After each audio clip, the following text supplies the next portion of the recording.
Oh, it's all good.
I'll give you more support.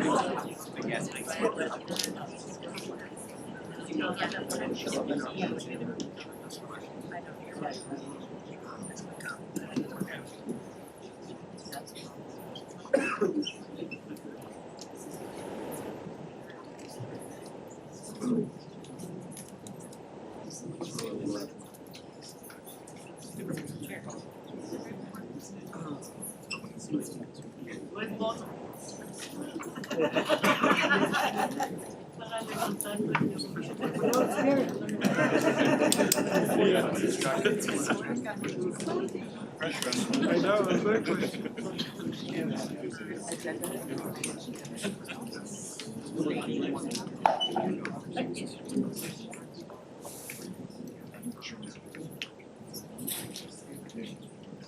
Yeah,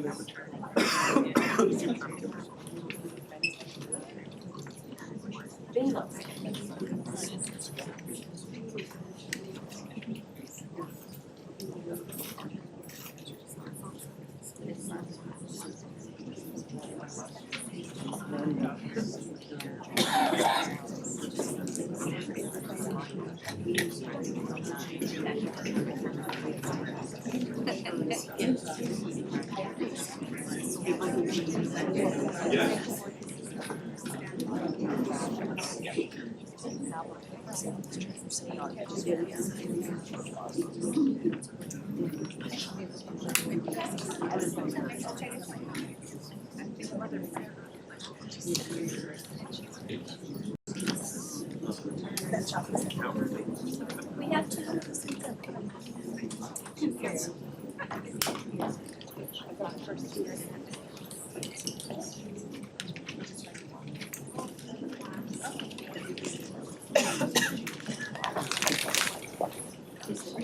Yes.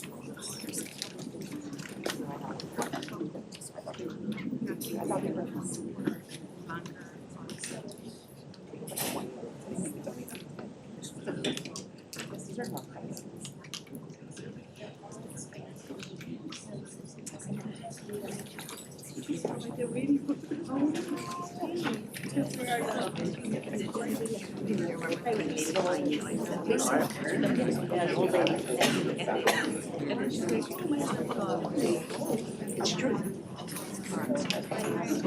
Am I? She's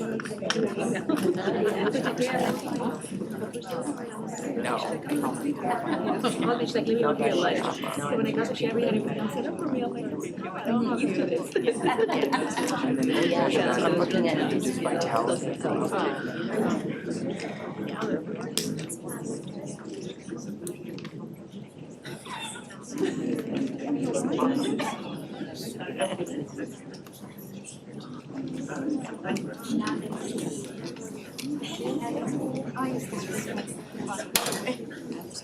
He's here for the party.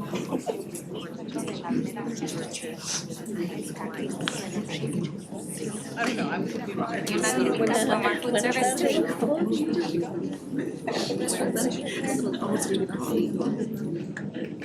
Good evening. We are about ready to start the meeting, but we just wanted to make sure that everyone who's here in attendance tonight who wanted to speak knows that we need you to fill out a speaker form. The speaker forms can be found right up here in the front here if you're underneath you. So if you would like to speak, please make sure you fill out the form and hand it to Terry, who's right there by the forms. She will be bringing them to us. And the public comment speakers will be called up in the order that the forms were received. We also just want to make sure that everyone understands that we have also been receiving written public comment. And in the essence of time, because we do have quite the stack of written public comment, and of course, any written public comments that came in a language other than English, we need time to translate for our board. But everything that we received up until 5 o'clock today has already been copied for every board member. They also received it, if it was emailed to us, we forwarded it to the board members when we received it. And they all have the entire copy of all written public comments, and the entire document will be entered into the record.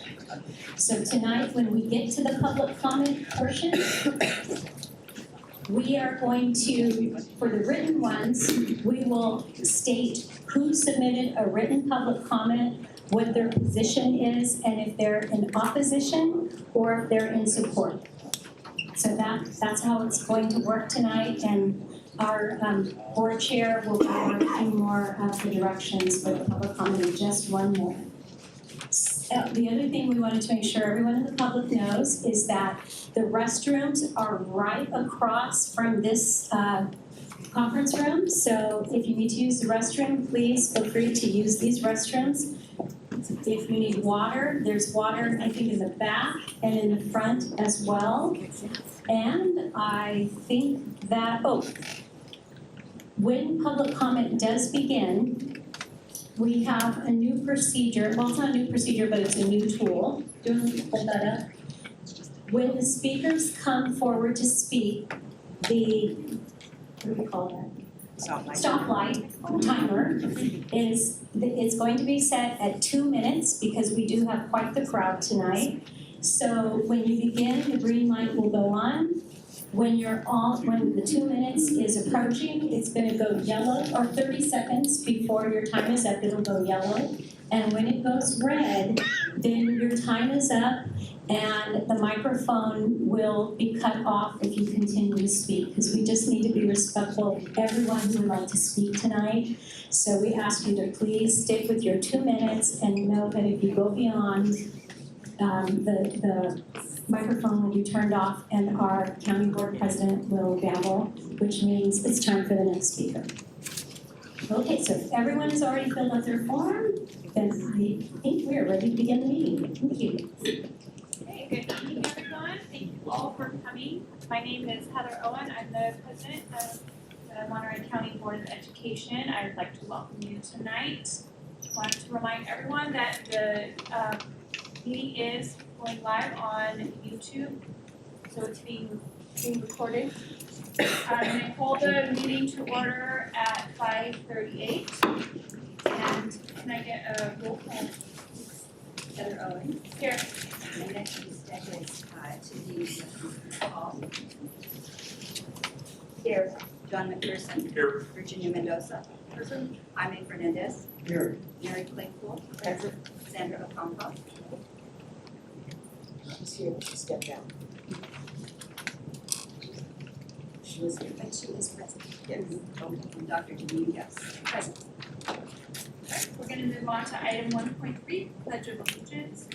Dr. Bella, can you please lead us in the Pledge of Allegiance? Join me in the pledge of allegiance. Ready, salute.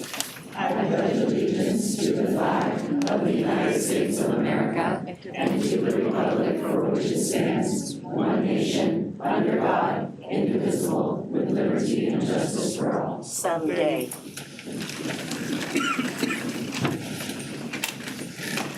Item 1.4, adoption of the calendar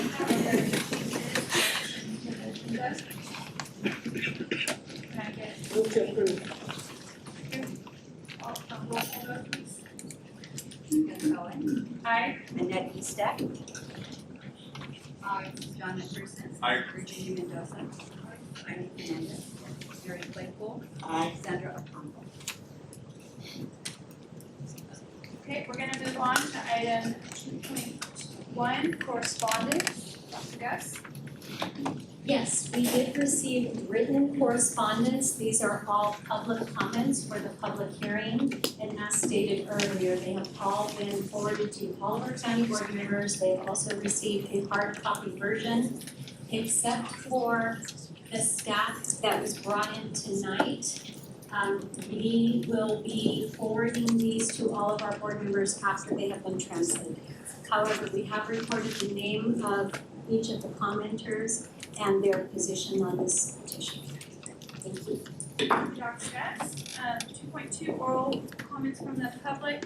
Because this is the only item on or there's only one topic on the agenda tonight, all public comment will be heard during the public hearing. So I'm gonna move on to item 3.1, public hearing in accordance with California Education Code, section 47605.6 and board policy 0420.4 on the matter of Navigators School's petition to establish Monterey County Prep. I am now opening the public hearing regarding the petition submitted by Navigator Schools proposing to establish Monterey County Prep as a countywide charter school. The time is 5:41 and the meeting is open. The petitioners are asking the County Board of Education to approve the petition for Monterey County Prep as a countywide TK through 12 charter school for a term of 5 years, from July 1st, 2026 to June 30th, 2031. The petition was submitted to the County Board on October 27th, 2025. The Education Code requires the board to hold the first public hearing within 60 days of receiving a petition to operate a countywide charter school.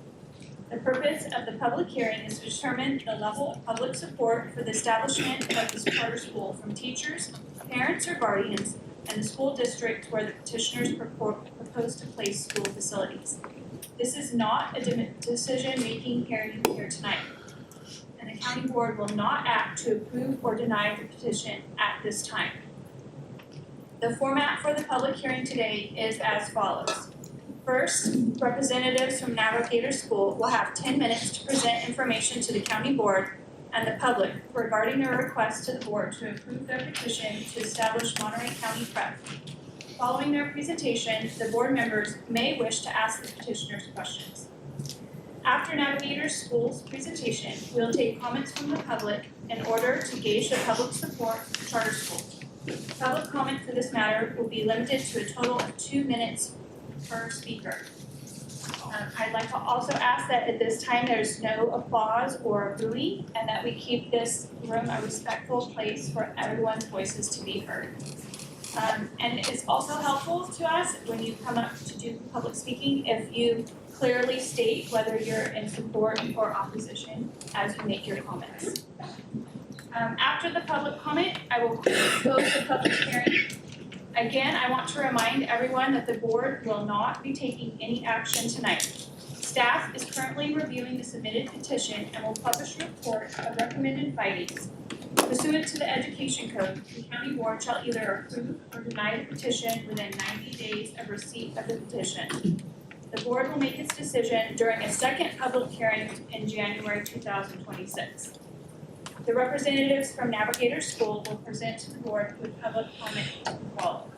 So I would like to ask the representatives from Navigator School to please introduce themselves and proceed with their presentation. Here's the hard copy.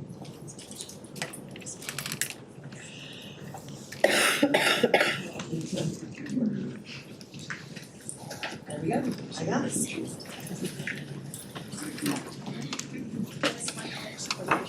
So I created a little. Green.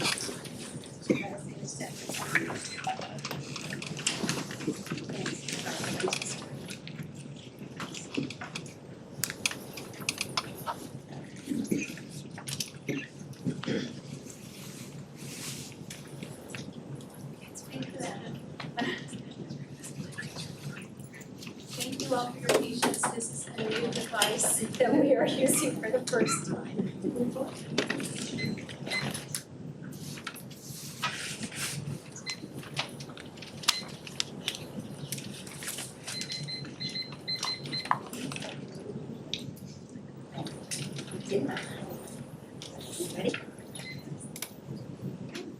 Thank you very much. I'm thinking about that television show where the things spin around. Anyway, hello. My name is Dr. Caprice Young. It is a pleasure to meet you. I've got my team with me here. They will each introduce themselves as we are presenting in order to save time, because we're going to summarize an 800-page charter petition in less than 10 minutes. So thank you so much. I want to also say thank you to the board members for your service as elected officials and public servants. We appreciate you and know that it is a tough job with high pay. So our mission is basically to educate every kid, no matter their circumstance, and we do that by supporting our teachers. We believe that kids are successful when teachers are successful, and this is our mission here. You'll hear more about this as we go forward.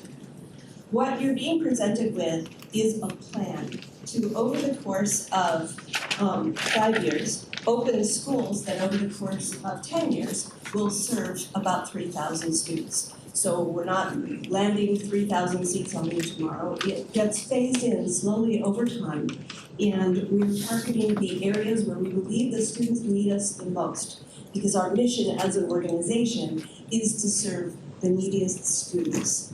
So therefore, we have picked areas in Salinas, Seaside Marina, and Soledad Greenfield where we believe that we can do the most good for students. And we will do that with a proven TK-8 model and a proven dual enrollment early college career pathways model that has worked for our students who have graduated from our Gilroy Prep School and gone to GECA, which is the early college program at Galvin.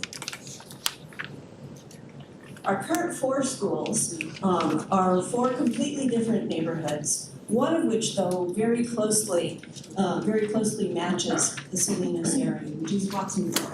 In that school, we have more than 85% of our students coming from backgrounds that require free or reduced lunch. More than half of them are multilingual learners, and 14% are special ed. The numbers that you see there are averages. And we've been growing consistently based on community support at about 6% per year as we add grade levels slowly through the years. And these are our test scores. The world makes us show whether or not we're successful through our test scores, so we show them. We have other measures of success as well, which we'll talk about. But what you see here is that last year and consistently, we have outperformed the state average in English language arts and in math. And then also when you look at our schools versus the average charter school in the state, we consistently outperform them. We also consistently outperform the schools in the neighborhoods around which we recruit. And the chart that is on the right is just looking at students who are of low socioeconomic status compared to students of low economic status. And so what you're seeing is an apples to apples. It's not that one school has 100% free and reduced lunch eligible kids and another only has 40%, they match. And this chart shows that we've been doing this for a long time. What you're seeing in this chart is that for each of our schools, for our older schools, we have 4 years of data shown. For our younger schools, 3 years of data. But what you see is that when you look not just at the school right next to them, but at the schools in the surrounding neighborhoods with the very same kids, we're giving them a different future, and we're very proud of that. And we don't say that to demean the schools around us, only to say, hey, we know how to do this and we're doing it well. Thank you. Good evening. I am Kirsten Carr, and I stand before you tonight as a former educator, nonprofit executive director, including the Old Town Salinas Association, and an over 10-year employee of Navigator Schools. As Dr. Young mentioned, test scores are how we are measured by the state. However, as evident by the picture of our GPS alum and current UCLA student, our soft skills are also an incredible part of how we equip our students to be continual improvers, academic scholars, creative problem solvers, courageous change makers, and collaborative teammates. We are incredibly proud that we have been honored by both Innovate Public Schools and the Educational Results Partnerships for our efforts to and success in closing the opportunity gap for our most traditionally underserved students. And while we are incredibly proud of the test scores and of those soft skills that I mentioned, students are only going to be able to achieve if they feel safe, supported, and engaged at school. And as you can tell from our survey results, they do. And what I find most exciting about this one is we got middle schoolers to not only feel this way, but they said they feel this way. We have 90% of our 6th through 8th graders believe that an adult at school cares about them, and it helps them to be able to achieve those scores we were talking about. You are going to hear about our model, and we did mention high school. And you may want to know why and why now. And the answer again is demand. Our families and our families in the communities we are hoping to serve would like more dual enrollment opportunities. And we are going to be partnering with local community colleges and universities to ensure that our students graduate not only with a high school diploma, but also with an AA degree. Hello, everyone.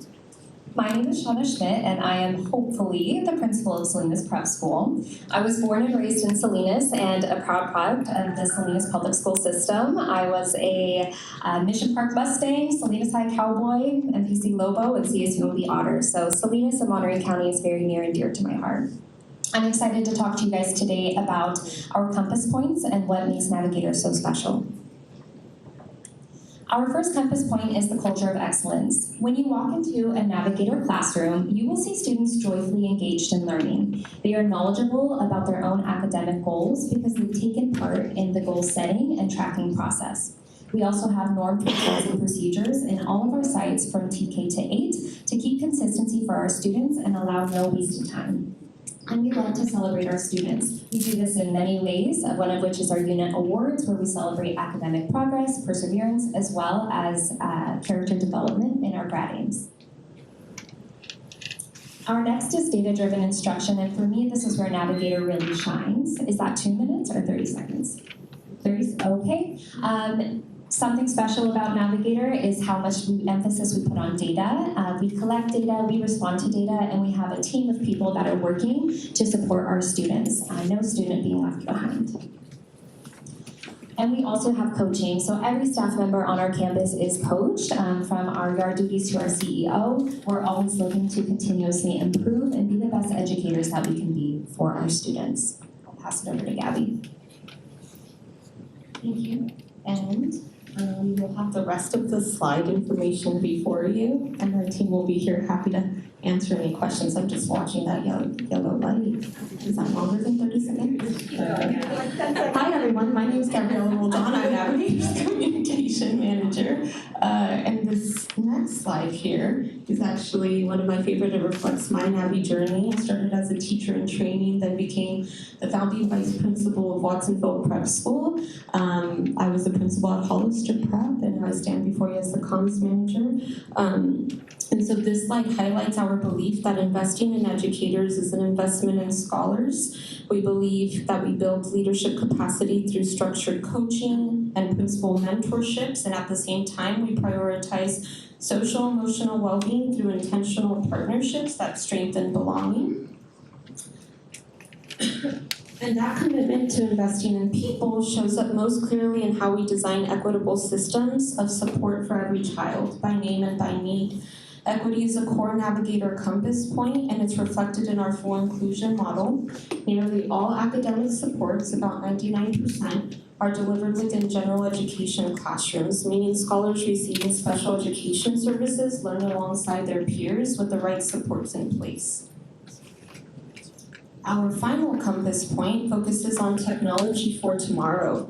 At Navigator, our use of technology is driven by instructional and operational need, not innovation for innovation's sake. Through a technology innovation fellow, we pilot responsible uses of AI to reduce teacher workload and strengthen instruction. A one-on-one technology model and targeted digital programs help our scholars develop digital literacy skills that they'll need beyond our classrooms. Time is now up. Sorry, it threw you off just a little bit because when you set it for 2 minutes, you get a 30-second warning. When it's 10 minutes, it looks like we got a 1 minute. Yeah, cool. Okay, thank you.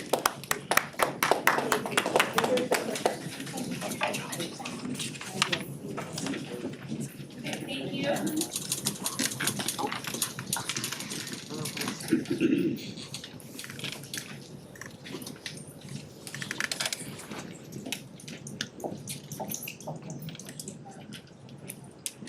Are there any questions from board members? All right, thank you. We'll move on to public comment. I'd like to invite the public comment on the charter petition. Each speaker can have up to 2 minutes. Dr. Beth, will you explain your process? Yes, and cover Sure. So the written public comments that we received and will be entered in entirety into the record are from the following people. I'll state their name, their position, and whether they're opposing or supporting the petition. The first written public comment came from Linda Adamson, Superintendent of Pacific Grove, opposed. Next one, Rebecca Andrade, Superintendent from Salinas City, opposed. The third, Wendy Ruth Askew, Supervisor, opposed. Next one, Maritza Avila, CTA Director, opposed. The next public comment, Monica Anso, Alicel Superintendent, opposed. Next is Randy Bangs, Soledad Superintendent, opposed. Next, Laura Cortez, Greenfield Elementary School District Superintendent, opposed. Next, Joni Lumbra, the Chief Business Official from King City Elementary School District, opposed. Next, Daniel Stonebloom, Superintendent of Lagunitas, opposed. Next, Jennifer Taylor, Superintendent from King City Elementary School District, opposed. Next, Dr. Matt Turkey, Superintendent from North Monterey County, opposed. Next, Jennifer Zanza, Salinas City Board Member, opposed. Next, Sandra Galvan, Salinas Union High School District Superintendent, opposed. Next, Bonifacia Bautista, resident, opposed. Next, Nancy Quiroz, resident, opposed. Next, Anna Orozco, opposed. Next, Gloria Martinez, who is a mother, opposed. Next, Sophia Alvarado, a mother, opposed. Next, Juana Medeiros, a mother, opposed. Next, Olivia Camacho, a mother, opposed.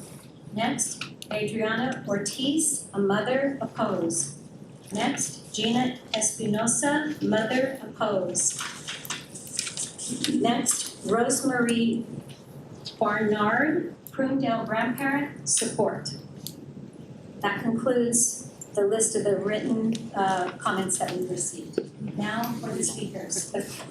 What we're going to do is we are going to call out 3 names. The first name, please come directly to the podium, but please do not start until we start the stoplight. And then we'd like the next 3 people to line up behind this first speaker. So the first person who will be speaking is Jennifer Zanza. If you'll please come to the podium, and please line up behind the podium. Ron Dillander, Rebecca Andrade, and Marissa D'Aconno. And if I mispronounce anyone's name, I do apologize. I'm trying to miss. Okay, now we'll go to, are you ready to say it?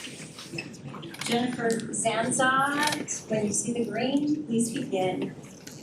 It's actually Jennifer Zanzo, board member for Salinas City Elementary, but also 38 years being a teacher and a principal in the Salinas City schools.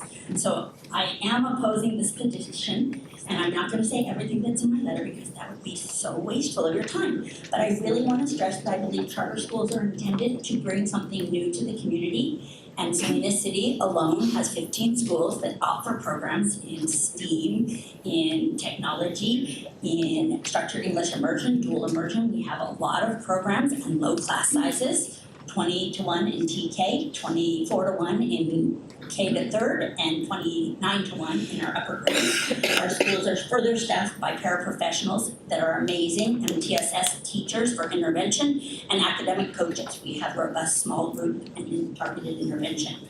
I'm just very concerned about the fiscal and community impact approval of the petition would have, because we know we're in declining enrollment. We know that we will lose funds. And what tends to happen while the school says it is open to all is that charter schools are high demand for parents that can provide their own transportation. They may have lower socioeconomic status, but they will be able to drive their children to school and pick them up. There's no mention of transportation. That pulls them out of our schools so that significantly impacts our ability to provide a balanced education.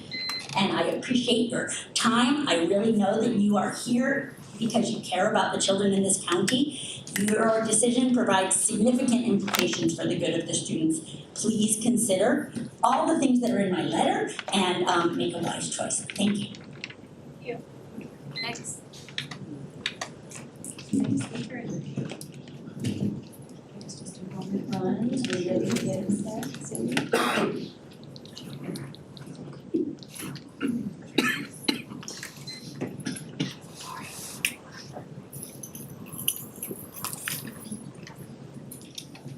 Okay, just a moment. Lovely new tool to make it very clear to folks.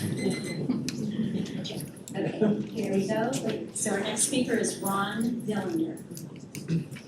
And ready?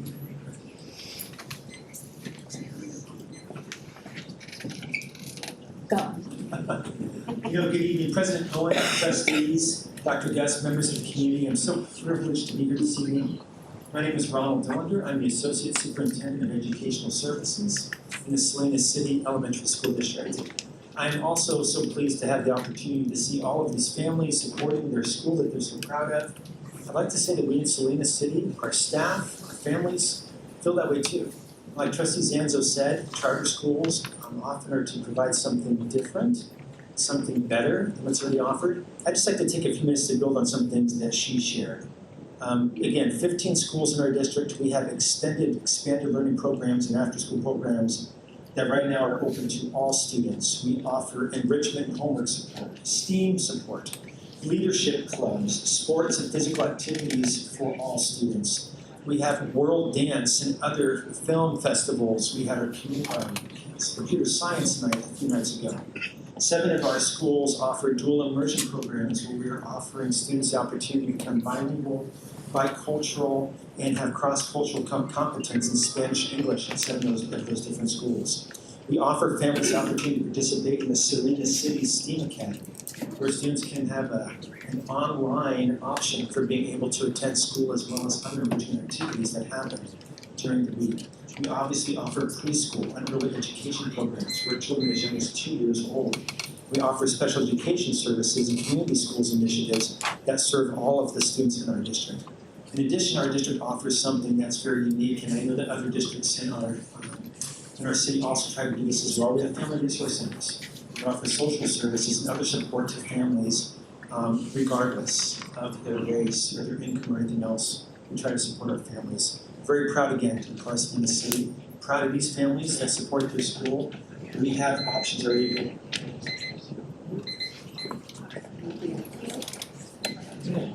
Thank you. Our next speaker is Rebecca Andrade. Give us 1 second. Good evening, President Owen, trustees, and Dr. Gus. I'm Dr. Rebecca Andrade, Superintendent of the Salinas City Elementary School District, and I am here to express our district's strong opposition to the proposed Monterey County Salinas Prep Charter. This petition raises serious concerns regarding community need, physical harm, and equitable access. First, the proposed school would be operated by Navigator Schools, a charter management organization with no established ties to our local community. This proposal is not a grassroots effort driven by local need. Instead, it reflects the expansion of a corporate charter model that does not account for the unique strengths and needs of Monterey County students and families. Second, the fiscal impact on our district would be profound. The petition anticipates enrolling up to 600 students from Salinas, resulting in an estimated annual loss of approximately $8.8 million annually. For a small district like ours serving a high proportion of vulnerable students, this loss would directly lead to reductions in staffing, programs, and essential supports, disproportionately harming students with the greatest needs. These impacts are explicitly recognized under Assembly Bill 1505 as valid grounds for denial. It is also important to emphasize that Salinas City Elementary School District already offers families multiple high-quality, innovative educational options, such as dual immersion that you've already heard, STEAM, pathways, etc. Families do not need to leave the district to access strong student-centered programs. And finally, there is no plan to provide transportation, creating a significant barrier to access for fostering homeless children and youth and other vulnerable students. For these reasons, the petition does not meet the standards for countywide authorization, and we respectfully urge you to deny the Salinas Prep and the Navigator Charter petition. Thank you. Thank you. While Marissa comes to podium, I'm going to ask the next 3 speakers to please line up. Next, after Marissa, will be Ana Barrera, Oscar Ramos, and Heather Gatis. There's a moment to reset. Ready to go. Marissa. Good evening, Board, President Owen, Superintendent Gus. My name is Marissa Gapano. I'm a lifelong resident of Salinas and product of Salinas Public Schools. And I spent the last 25 years teaching at Salinas City Elementary School District. Tonight I'm going to just keep my concerns very focused on the impact that we have on our own workforce of the teachers. Our Monterey County districts are continuously working hard to retain educators in one of the most expensive regions in California. We're investing in competitive compensation, benefits, and even staff housing initiatives. Navigator's petition states salaries will be based on the current market, yet provides no comparison. Without parity, this charter risks undercutting our wages and destabilizing an already strained workforce. This charter expansion will weaken our local educator stability, which will ultimately harm our students. We cannot support this petition that competes for talent while offering fewer protections and less transparency. I urge you to stand with Monterey County educators and deny this petition. Thank you. Thank you. Our next speaker will be Ana Barrera, and go. I'm Ana Barrera. I've been a teacher here in Salinas for 19 years, 28 in the state of California, and I've seen what charters do to our local communities. As a Chicana in East Los Angeles, I've seen what charters has done, which is resegregate our communities, dismantling public education. You see it in Oakland, you see it in Delaware, you see it in Chicago. You want to look at Watsonville? Okay, we'll see the example of Watsonville, 160 staff right now not having any more jobs, class sizes going up. You're looking at what we call the new Jim Crow in public education. This is an attack, and at one point, we used to say it was a right-wing attack, but now Democrats like Ana Caballero getting 1.6 million in charter funds back in 2014 when they tried to come in here 11 years ago, and we had to come to every school district to try to stop them. It's happening again. And you wonder what's happening at the national level. At the national level, we're looking at major cuts. Some of our local school districts are still in negotiations because we're trying not to go the route of what happened in Pájaro. And so we ask that this county really consider what the budget looks like for the next couple of years and consider what the effects have been throughout California and throughout the nation. What happens is it affects our communities of color. And you want to experience what that happens, just look at Chicago, look at San Francisco, look at Oakland, look at East Los Angeles. And you can see how our public schools are being dismantled. Within the conversations that they said, the teachers in training, we are highly, credentialed teachers. You look at the what's happened in public education, it's become very hard to get teachers to try to get into the programs because they are seeing, when you look at all the hiring in the state, it's yes prep. Look at the salaries, what they're being paid, the hours. They're creating an exodus of people serving our public. Thank you. Our next speaker will be Oscar Ramos, and Oscar, give us just one moment to get reset. And go. My name is Oscar Ramos, and I'm here in firm opposition to the Navigator School's proposal. I'm a teacher in Salinas City, 30 years and growing, and I'm currently the president of Salinas Elementary Teachers Council. Our community is deeply concerned that Navigator submitted a petition to MCOE again after being denied several years ago. As I was reading the proposal, I realized that they really don't have anything new to offer. Salinas City Elementary School District pretty much offers everything Navigator claims to offer and much more. However, I do believe they do offer lack of transparency and partnerships. For as long as I can remember, our districts, cities, nonprofits, and businesses have worked diligently to build strong, collaborative systems that serve all students. In recent years, we've strengthened those collaborative systems. Salinas City is also set to implement community schools. We will integrate academic learning with wraparound support services even more than we already do. Services that include health clinics, food pantries, counseling services, and we will increase family and community engagement, again, even more than we already do. Salinas City Elementary also provides district-wide STEAM, dual immersion, SEI, project-based learning, advanced learning supports, extensive enrichment opportunities, sports, and so much more. Bottom line, Salinas City Elementary School District and other surrounding local districts already offer robust, innovative, and successful programs. We don't need Navigator. Despite claims of equity, the petition lacks clear plans for English learners, migrant students, students with disabilities, foster youth, and homeless youth. I challenge anyone from Navigator to tell me they know my community, especially migrant families and English language learners, more than I do, or any other teacher working in the districts they want to invade. They won't because they don't. I urge you to deny this petition. Thank you. Thank you. Our next speaker will be Heather Batiste. And at this time, I'm going to ask the next three speakers to please line up. Laura Dean, Rebecca Nelson, and Rosie Sanchez. And Heather, give us just one moment, please. Are you ready?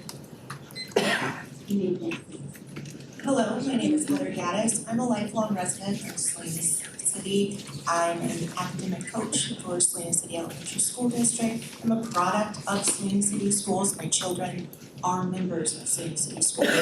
I stand in opposition of the Navigator Charter Schools petition.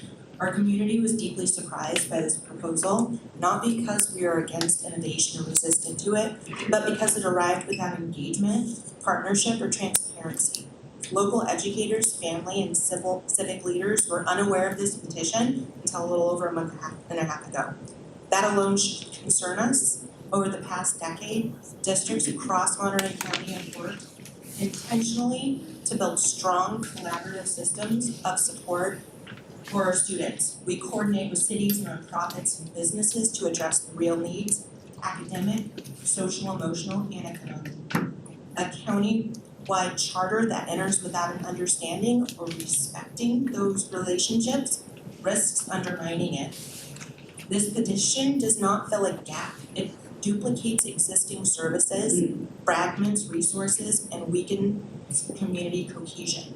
Monterey County students deserve thoughtful, locally grounded decision-making, not a one-size-fits-all model imposed from outside. I urge you to deny this petition in the best interest of our students and communities. Thank you.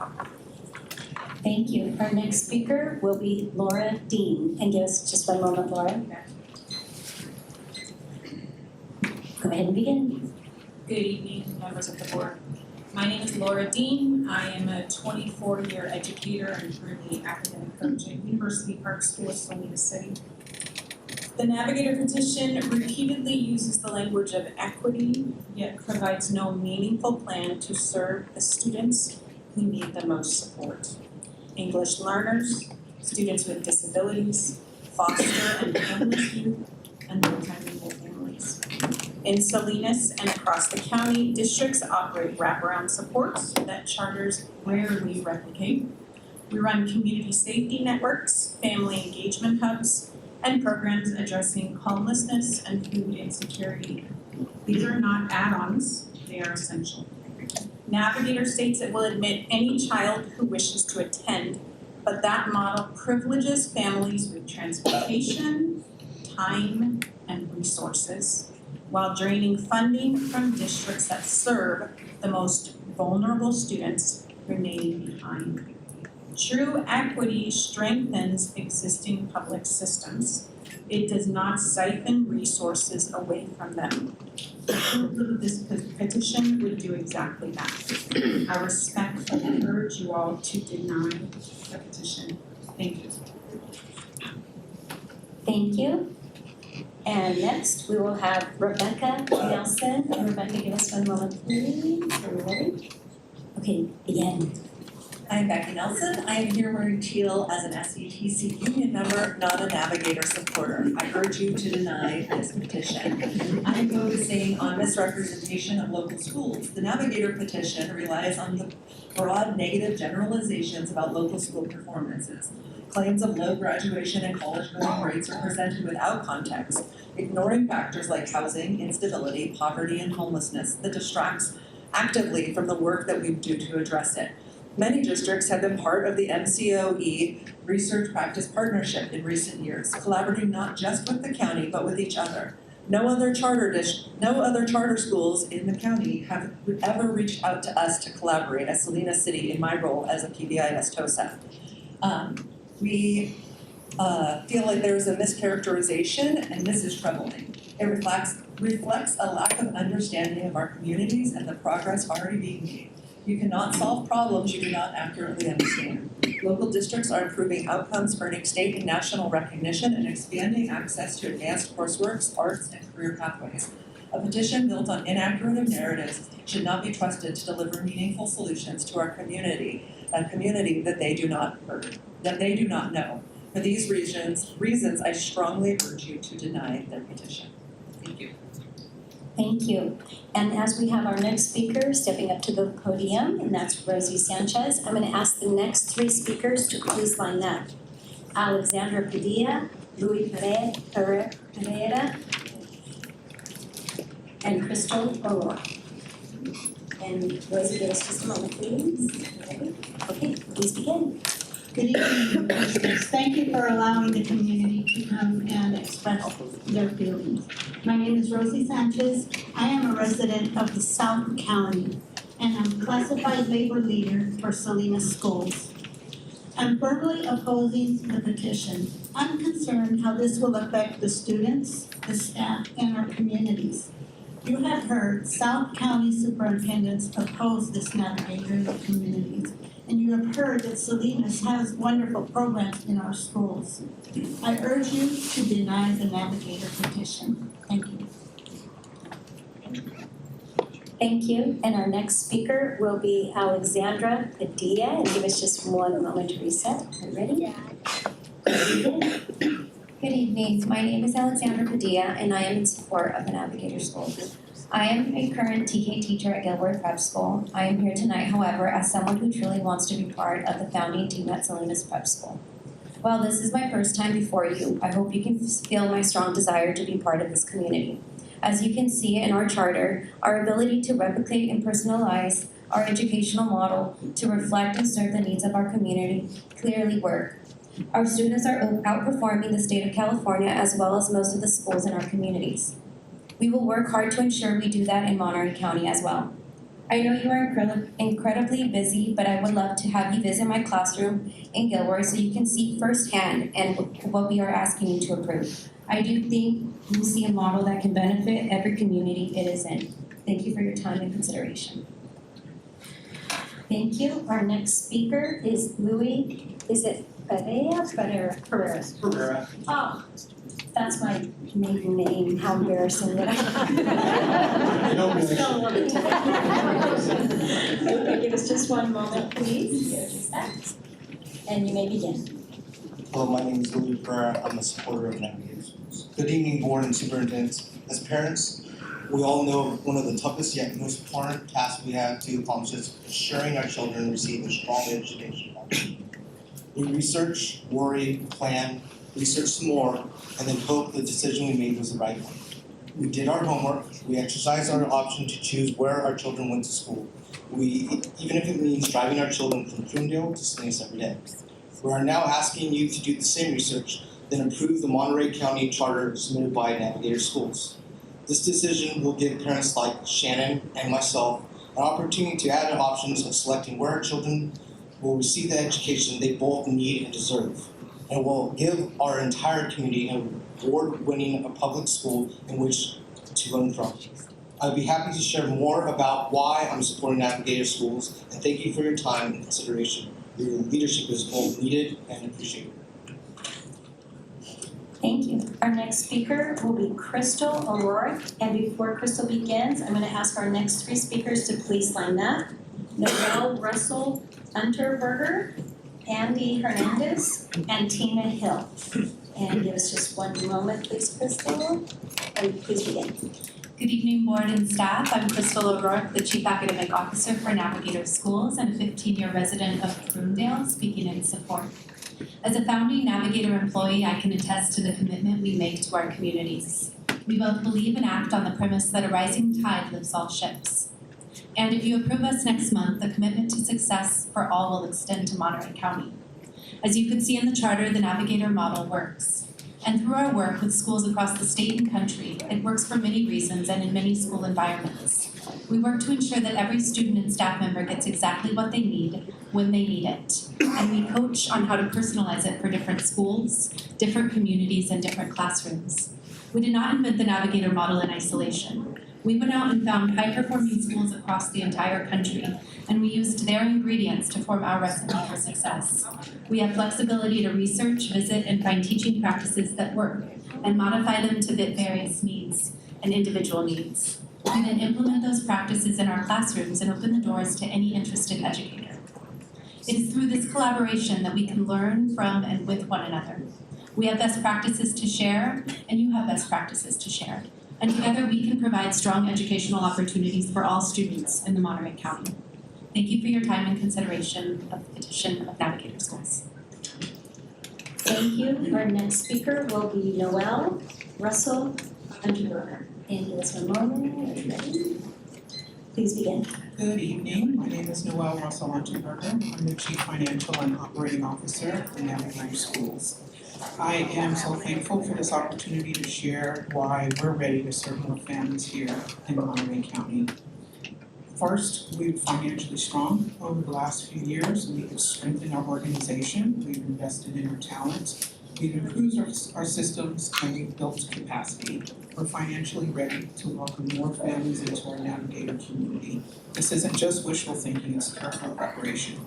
Second, we've partnered with the right people. We brought on Chartered Impact, who is a back office service provider, and trust me when I say it's a game changer. They handle all of our financial complexities and compliance work that we all know as educators here can be really daunting at times. We have operational excellence that scales with us as we grow. Third, we have strong financial backing. We have $18 million in grant awards to fund our growth, and we have funders who believe in our model. Additionally, our longtime foundation partners continue to support us because they've witnessed our student success year after year. This isn't just funding, it's validation that we're doing something worth expanding. So here's where we stand. We're financially healthy, we're operationally ready, and thanks to Chartered Impact, we have the compliance and the complexity in our back office and the capacity to grow. Thank you. Thank you. Our next speaker will be Andy Hernandez. And Andy, give us one moment. You may begin. Good evening. I'm Andy Hernandez, the former principal of Watsonville Prep School, the current director of schools for Navigator, and a Monterey County resident. In all three of these roles, I am here tonight to ask you to consider and approve our petition. I know the impact we can have on the lives of our students because I see it every day. I spend at least one day at each of our schools and I see our students thriving. Our focus on data-driven instruction, coaching, daily intervention, and small group instruction makes a difference. The model makes us who we are, and the model allows us to be successful as students, as educators, and as community members. As a former athlete, I know the results we can have when we work together. Navigator Schools has a strong focus of student teamwork, staff teamwork, and teamwork within our community. And with your support tonight, and next month, we can become a part of the Monterey County community as well. Working together to continue to provide a top quality education for all of our students in our community. Thank you for your time. Thank you. Our next speaker will be Tina Hill. And before we begin, Tina, our next three speakers will be, so please line up, Noemi Mejia, Rita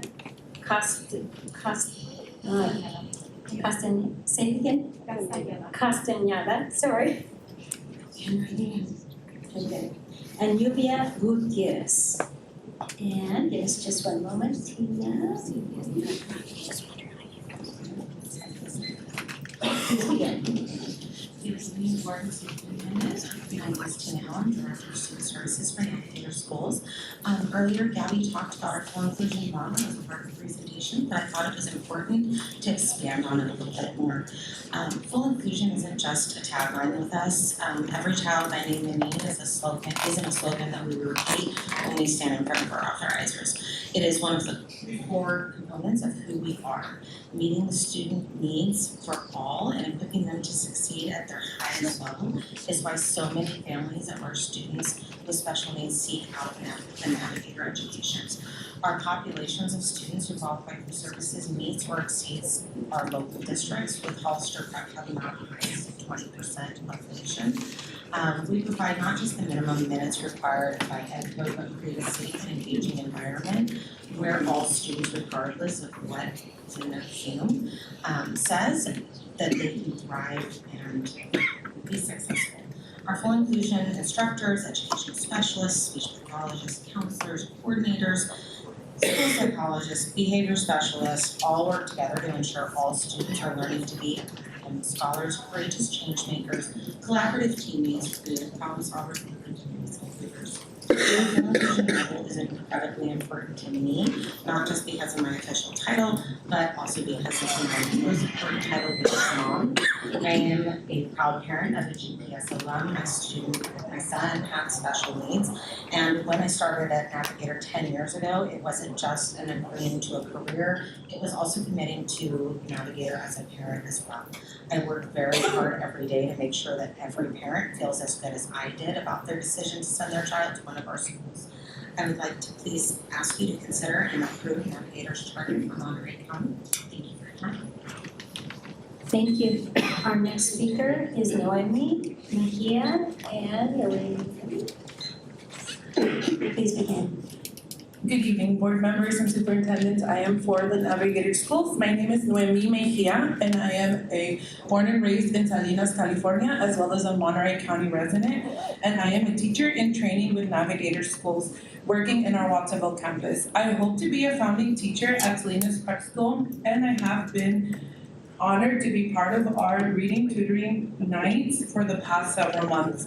I know we will be able to deliver on our mission to provide phenomenal outcomes for all students because we are relentless about ensuring educators continuously improving to deliver the best quality education and support students deserve. I'm grateful of the coaching I receive at Navigator Schools. I am thankful that I am cultivated in a working environment where everyone is encouraged and supported to improve, because at the end of the day, we want to cater the absolute best for our students.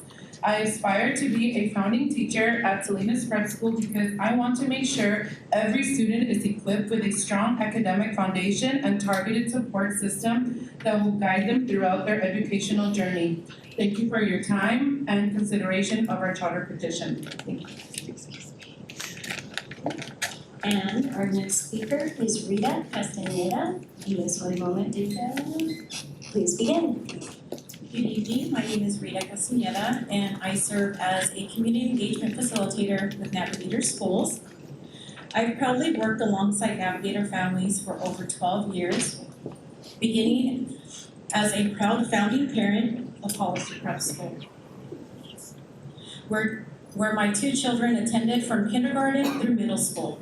Before my work later transitioned to Watsonville and now Salinas to serve the families here in Monterey County. Salinas is home to me. My family worships here, my children attend school here, and I've built deep, trusted relationships throughout this community. My work takes me into churches, local parks, community events, farmers markets, and free reading and enrichment sessions where families gather. We don't just recruit, we support. Through community partnerships, including a relationship with the local food bank, we provide free resources and nutritional treats to families who attend our weekly sessions. Alongside Shauna, who is hoping to serve as a founding principal of Salinas Prep School, Monterey County, we've met with families from many backgrounds, including stay-at-home parents, individuals in the medical field, restaurant managers, agricultural service workers, and many others. While their backgrounds may differ, each and every one of them knows what they want for their children: a strong education. We've also partnered with North Salinas High School students who support our reading sessions while earning community service hours and building leadership skills. On behalf of the families that we serve, I respectfully ask and strongly ask that you approve the petition for Salinas Prep School. Thank you. Our next speaker will be Yuvia Gutierrez, but before she begins, will the next three speakers please line up? Noah Marquez, Nora Trudillo, and James Dent. And just one moment. Please begin. Good evening. Yuvia Gutierrez, I'm a resident of Salinas for over 40 years. I'm here tonight wearing two hats. First, as a grateful parent of two students at Watsonville Prep School, and second, as a Salinas resident who would love the opportunity for my children to experience the same high-quality education right here in our own community.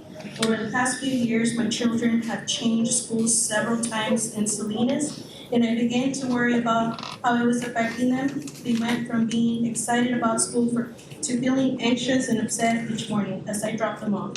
Since joining Navigators, that has completely changed. They are happy, confident, and eager to learn again. Thank you for your time, and I'm in support of Navigators. Thank you. And our next speaker is Noah Marquez. Noah, give us just one moment, please. Okay, you may begin. Hello, my name is Noah Marquez and I'm a third grader at Watsonville Prep School. When I grow up, I want to be a doctor and a professional soccer player.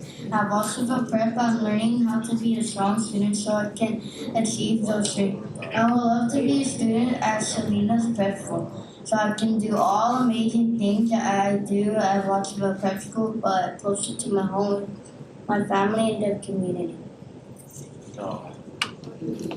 Thank you. Our next speaker will be Nora Criveo, and Nora, please give us one moment. You may begin. Thank you, Dr. Gus and board members.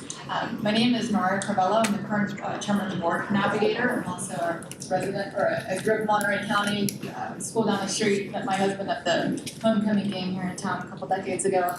My connections to Navigator are multiple. I was the parent representative on the board of directors for a term of 6 years before I termed out. And that was my first exposure to how mission-driven Navigator is. And of all the organizations I've been involved with, including my day job as a CEO, I've never worked with such a mission-driven organization. Everyone from the janitors to our superintendent, all the educators believe in their DNA and their core that every child should have access to high-quality education, regardless if they are from Palo Alto or East Palo Alto, East Salinas or Pebble Beach. Equity in education should be a founding principle, and that is the thing that drives us, and that's the thing that brought me back to serve as chair when the priest called me back to serve.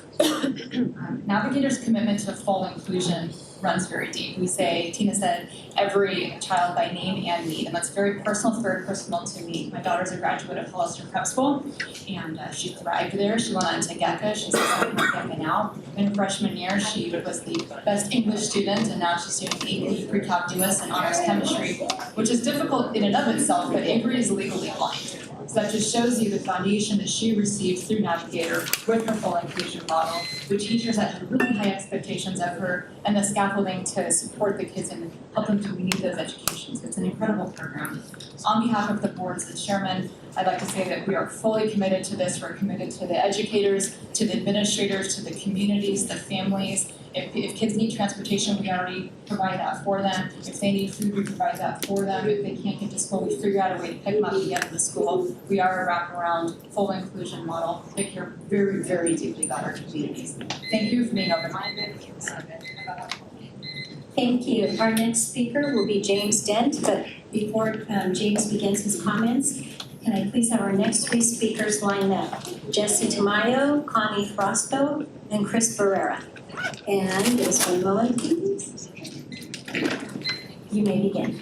Good evening, Superintendent and Board of Trustees. Buenas tardes a todos. Mi nombre es James Dent. Soy fundador de Navigator Schools.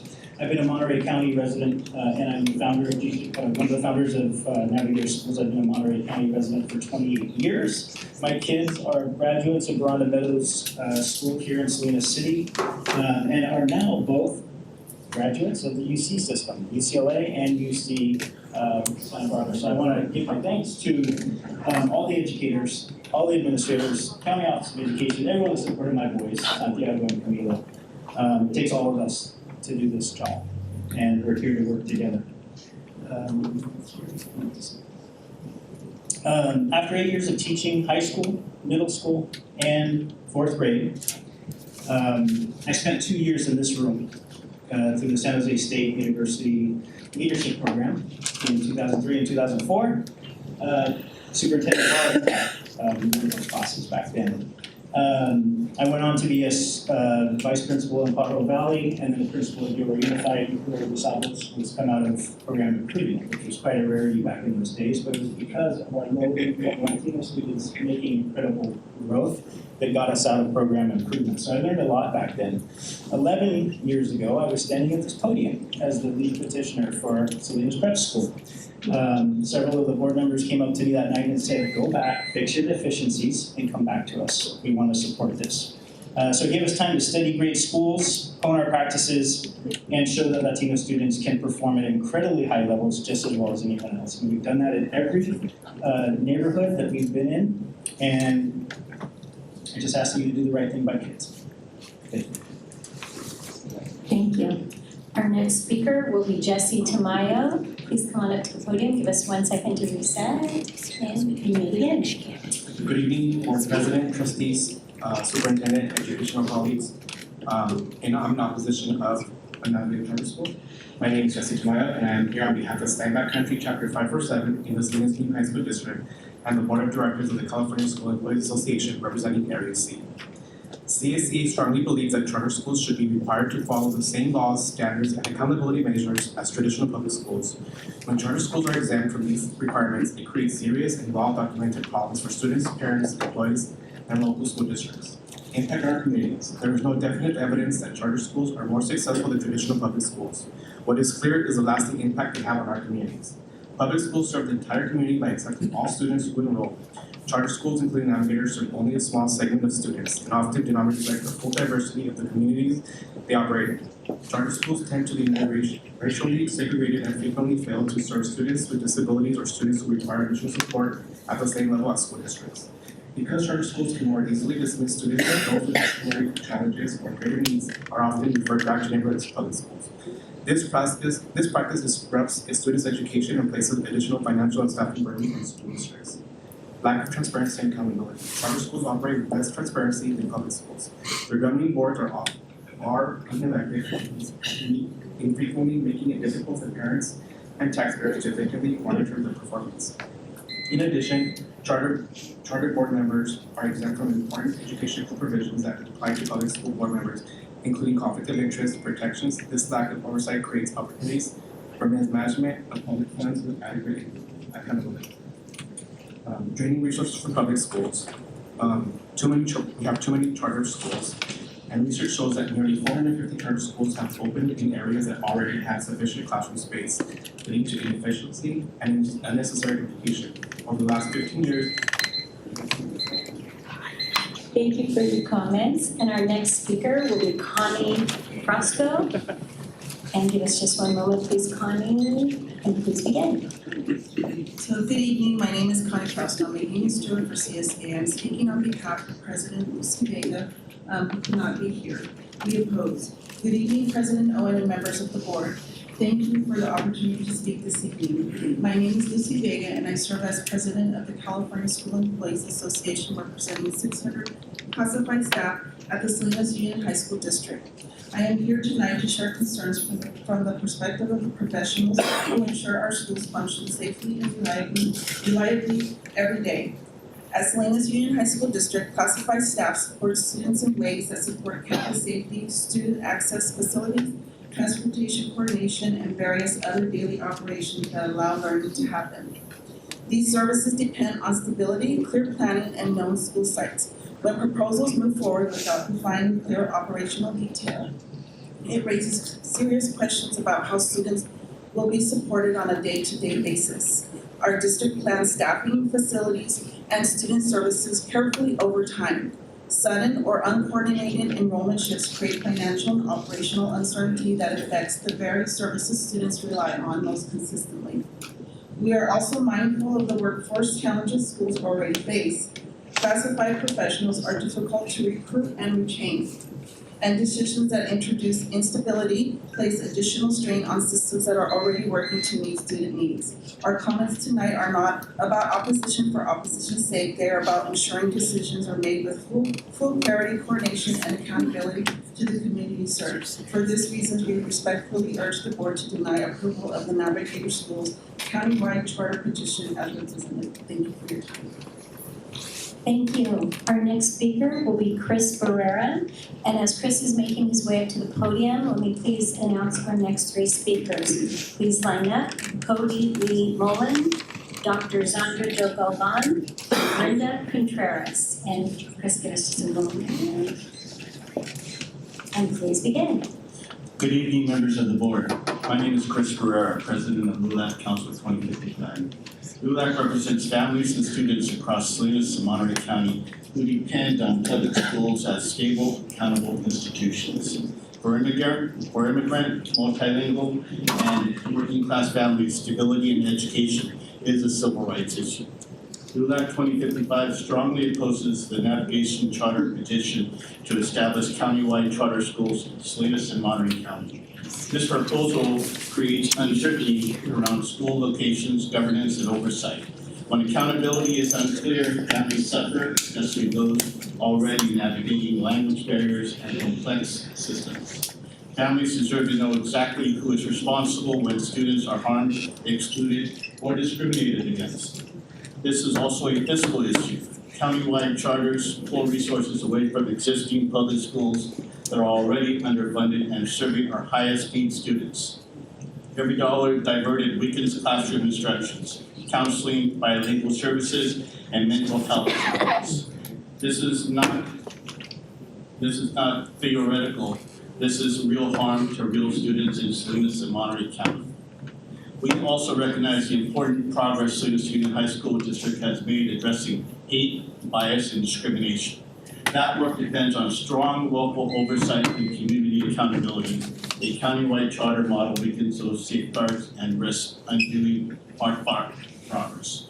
From a civil rights perspective, this petition does not expand opportunity, it shifts risk onto vulnerable families while draining public resources. LULAC 2055 urges this board to reject the navigation charter petition and stand with Salinas and Monterey County students, public schools, and fiscal responsibility. Thank you. Thank you. Our next speaker is Cody Lee Mullen. And give us 1 moment. You may begin. Good evening, members of the board. My name is Cody Lee Mullen, and I'm proud to say that I've been a teacher in the Salinas Union High School District for 14 years. I'm here on behalf of SVFT Union President Jen Villa, who's not here tonight. So I'm also here on behalf of this, in solidarity with our students and families, to urge you to deny the Navigator Charter Schools application. Local voice and local control matter. Our union represents educators who rely on elected local leadership that listens to families and understands the realities of our schools. This application would shift decision-making authority away from Monterey County to an appointed board outside of our community. That change weakens the voices of parents, educators, and school workers who are most directly impacted by these decisions. Stability is essential for students and educators. Consistent enrollment allows districts to plan responsibly, retain staff, and maintain strong instructional support programs. This petition introduces instability by failing to identify a clear plan for student transitions. That uncertainty disrupts classrooms, working conditions, and student relationships, conditions that are foundational to learning. When enrollment becomes unpredictable, districts lose the ability to sustain counseling and mental health services, multilingual learner and bilingual programs, special education supports, and after-school programs. Let us be clear. Our union supports innovation that enhances public education and serves all students equitably, but we cannot support proposals that divert resources, weaken accountability, and destabilize the public school systems that our families rely on. We respectfully urge the board to stand with the educators and families and students by prioritizing transparency, stability, and the protection of essential student services. Thank you for your time and your service to our community. Thank you. Our next speaker is Dr. Zandra Galvan, and Zandra, give us just 1 moment. Okay, please begin. All right, good evening, President, members of the board, County Superintendent. Thank you for the time and care you've given this evening to listening to our community, and we really appreciate the opportunity to speak. My name is Dr. Zandra Galvan. I am the proud superintendent to serve the Salinas Union High School District, and I want to be very clear tonight. I am public school proud, not charter school proud. Before I continue, I want to acknowledge the collective voices in this room. If you are here representing the Salinas Union High School District, please stand behind me. If you are a member of other school districts within our Monterey County, please also stand in unity. We thank you. What you see behind me reflects exactly what you've heard here tonight, a unified community. We stand strong, shoulder to shoulder with our labor partners from the Salinas Valley Federation, from the Salinas California School Employees Association, our Access School Administrators, and as a former CTA member, we stand boldly with the California Teachers Association. Members of the board, I want to be very clear in responding to the claims made here tonight by Navigator. They said that they are delivering on promises in their proposing that to you. We are already delivering on those promises every single day. We have a board-approved, fully implemented portrait of a graduate, emphasizing the skills that they share with you tonight. We have a comprehensive wellness system in operation with counselors, psychologists, nurses, social workers, and family advocates serving our students every single day. Our students are supported with exceptional educators, exceptional classified professionals who live here, stay here, and walk proudly with every student in our district. We believe deeply and we maintain strong communications with systems that are robust and growing in our technology infrastructure. And here's the critical difference. SIA, the Salinas Union High School District serves every student. Navigator does not. Public school districts educate and serve every student who walks through our doors. They do not. Thank you for your time. Thank you. Brenda Contreras, and Brenda, please, before you begin, I'd like to ask our next three speakers to please line up. Leah Crane, Christina Parker-Perez, and Natalia Carrillo. And just a reminder to our audience, as our chair stated in the very beginning, please, no additional comments or clapping or any of that. We just want to maintain the very fair. So thank you. Okay, next speaker, Brenda Contreras. Hello, good afternoon, President Owen, Superintendent Gus, and members of the board. My name is Brenda Contreras. I'm a parent with children involved at elementary and high school districts here in Salinas. I'm also the elect president for Salinas City Elementary School District. Today I'm here to ask for transparency for the matter that we are all talking about right now. We want accountability, and we as parents, we're advocating for the education of our children. Please make sure that parents are well informed about this matter. We want more information, and we ask that you take the appropriate action to ensure that your decision will not affect our children. We ask that you oppose this petition and provide more information to parents, and thank you for your time.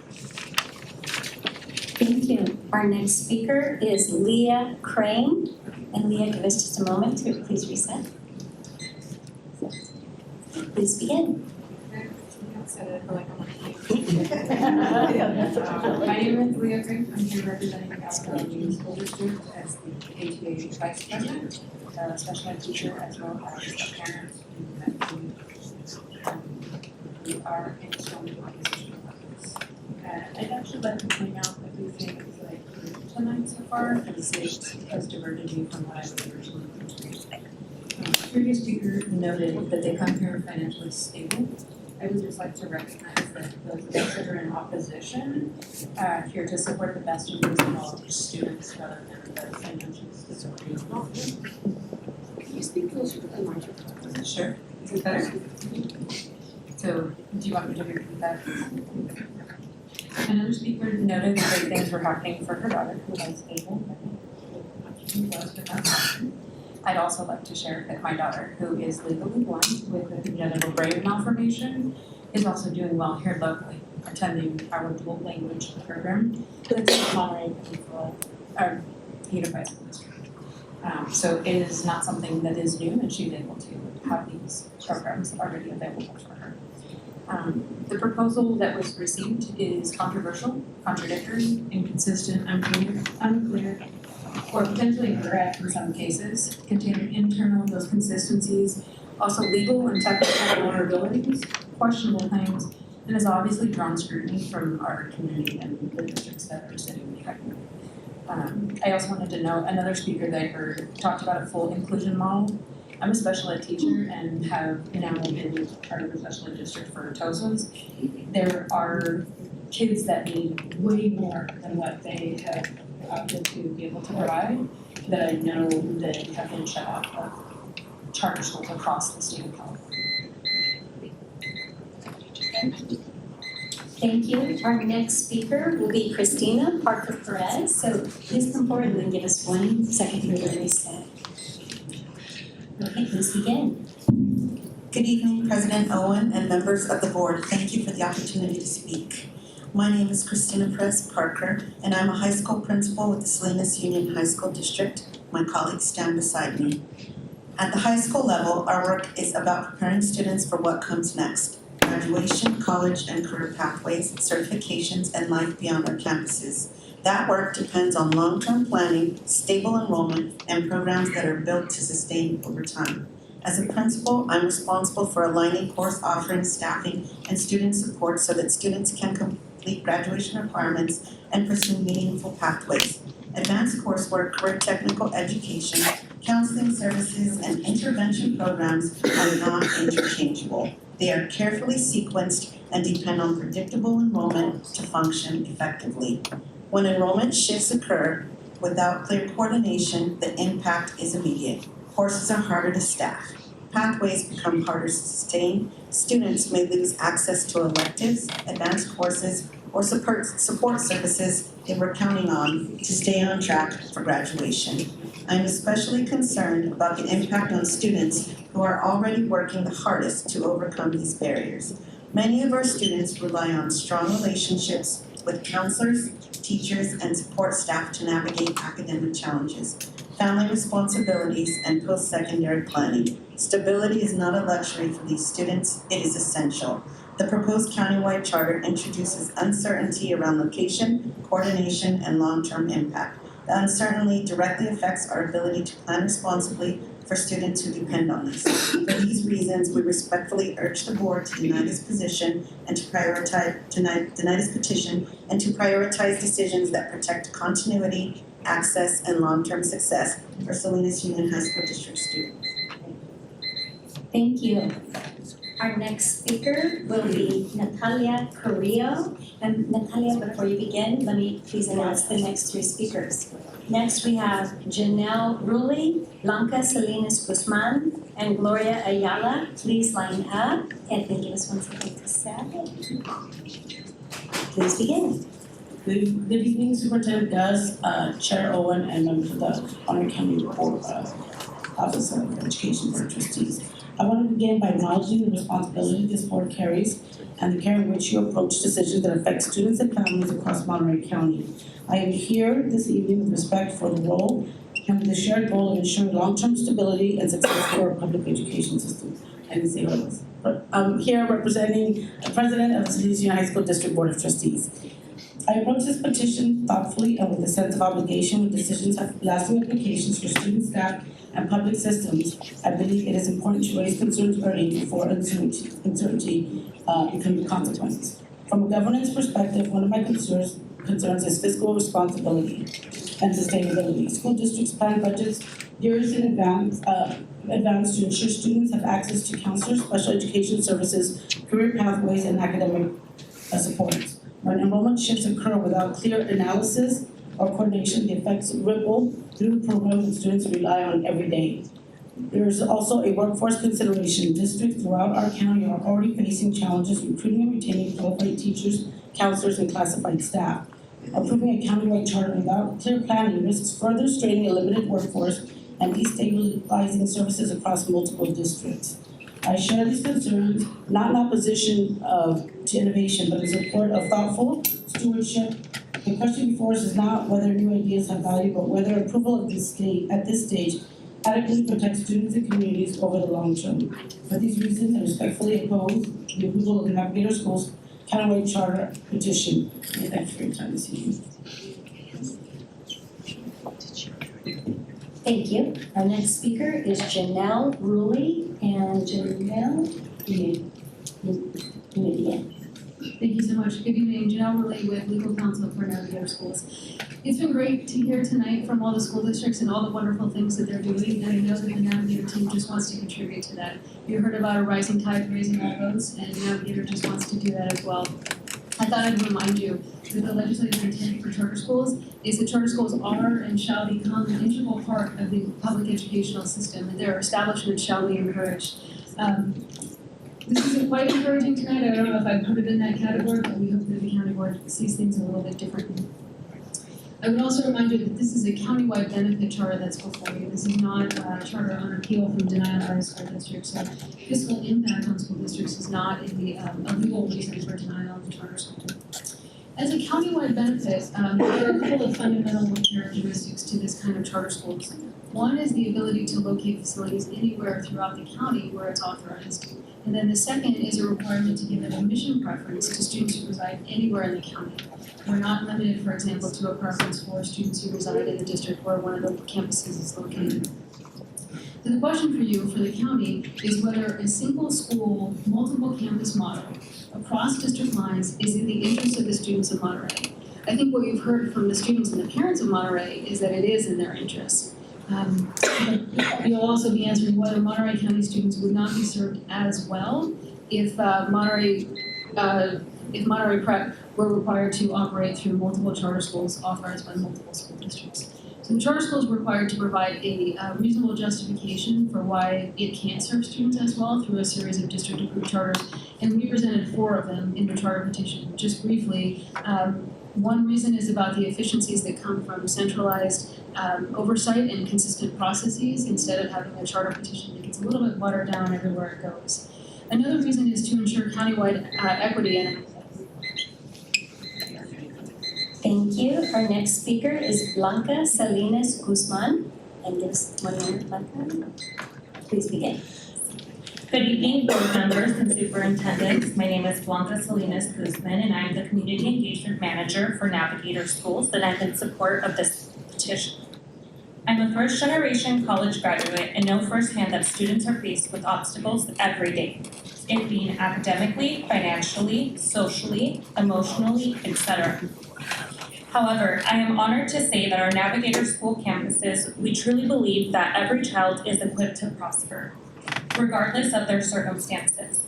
We work with our local communities to create partnerships that provide resources for our scholars and our families.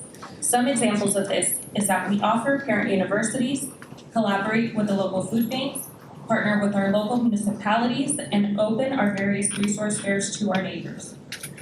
We are a part of the educational fabric in each of our districts. We look forward to doing that in Monterey County as well. We offer after-school programs, mascot clubs to us at every site so our families know their scholars are in a safe, caring environment from the moment that they step on our campuses to the moment that they pick up in the evening. We work hard to establish this trust, and again, we will work just as hard to create that type of family environment here as well. I started with Navigator as a teacher and grew into this position, and I love my job.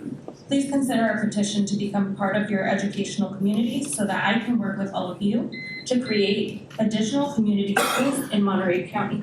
Thank you for your time. Thank you. Our next speaker is Gloria Ayala. And before Gloria begins her comments, I'm going to ask our next 3 speakers to please line up. Erica Santos, Ray Facel, and Cesar Lara. And one moment. Yeah, will you do? Oh, okay. Okay. Okay. Reset.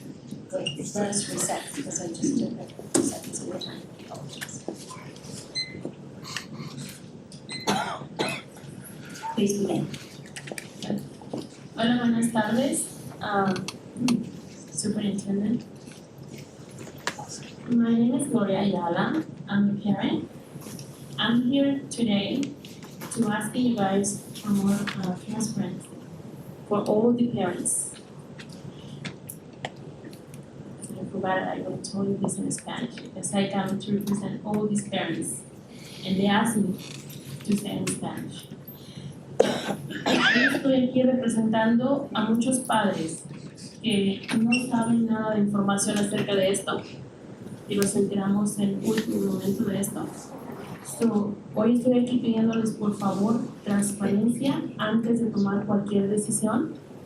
Queremos más información, queremos saber cuáles son los beneficios, cuáles son las desventajas.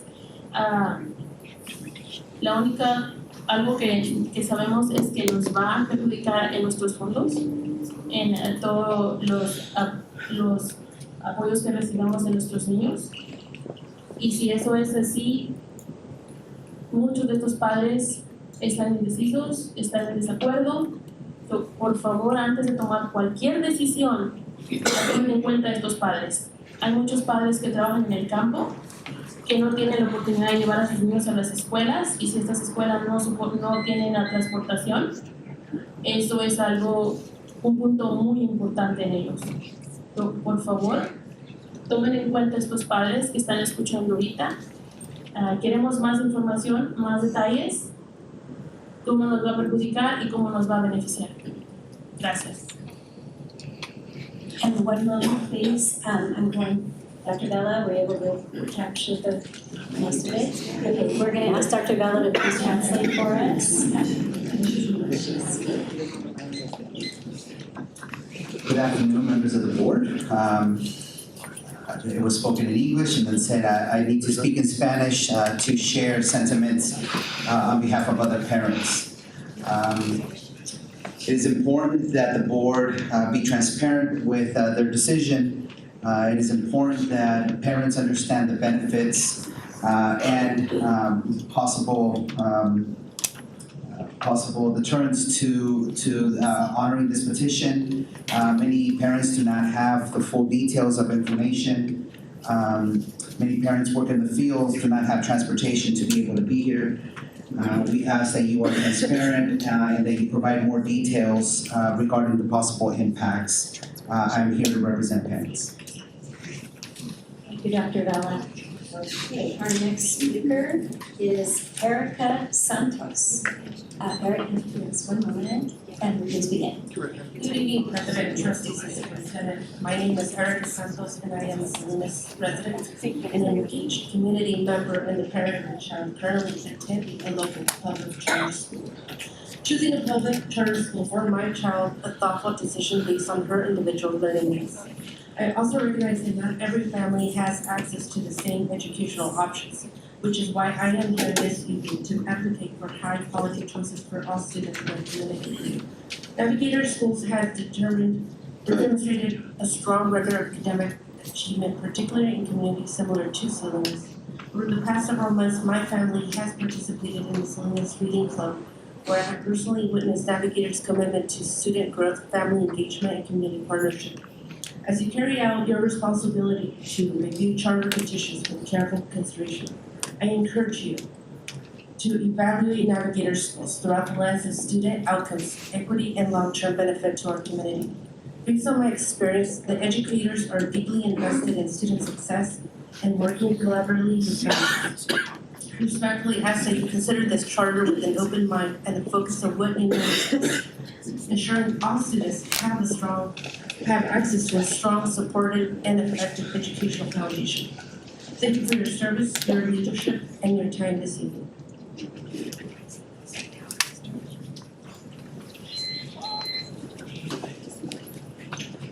Thank you. Our next speaker is Cesar Lara, and Cesar, one moment, please.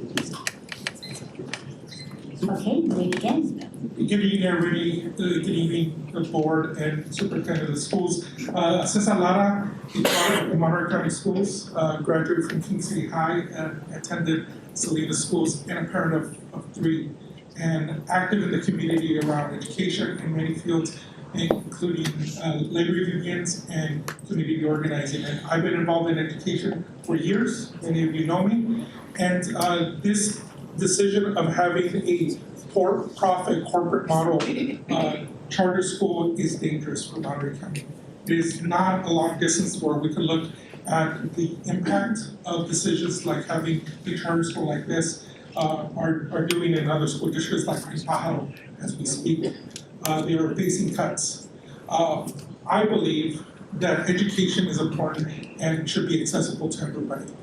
That a public education is something that we need to be thriving for. As a parent of three in a high school district currently, but in the past in the Salinas City Elementary School District, it is sometimes a challenge to get the services and make sure that you have the wraparound services for your child. It is much harder if you have less money to do that. And with declining enrollment in many schools in our county, this will put a lot of strain in the current system that we have, and that a charter school in a corporate model is not the right step for this county. And as we move forward and we talk about transparency, we talk about equity, and we talk about making education accessible to everybody, having a corporate model that takes away from the public education system is not good for Monterey County as a whole community. So I ask you to direct staff to decline this request. Thank you. Thank you. Our next speaker is Ray Castell, but before he begins, I'm gonna ask our next three speakers to please line up. Francisco Rodriguez, Ron Danger, did you fill the form out twice? You've already heard tonight. And so we'll go Francisco Rodriguez, Gladys Edesa, and Angela De Ramos. Please line up. And Ray, give us 1 second. Please begin. Good evening, President Owen, members of the County Board, Dr. Gus and staff. My name is Dr. Ray Faust. I'm the Associate Superintendent of Educational Services for Soledad Unified. Speaking on behalf of Superintendent Randy Bangs and our school community, thank you for this opportunity to share our perspective. To us, tonight's hearing is more than a procedural step. It will culminate in a decision about whether this petition strengthens Monterey County's public education ecosystem or it introduces real risks for the students who rely on us the most. We have significant concerns about Navigator's petition, which is centered on one key question. Has the petitioner demonstrated a clear, unmet educational need that existing districts are not already meeting? We believe that requirement has not been met. A countywide charter requires a very high bar, a compelling unmet need that is not addressed by existing districts, a rationale for operating across the entire county, and a realistic accounting of the fiscal and operational impacts of the affected districts. These safeguards matter because the students we serve.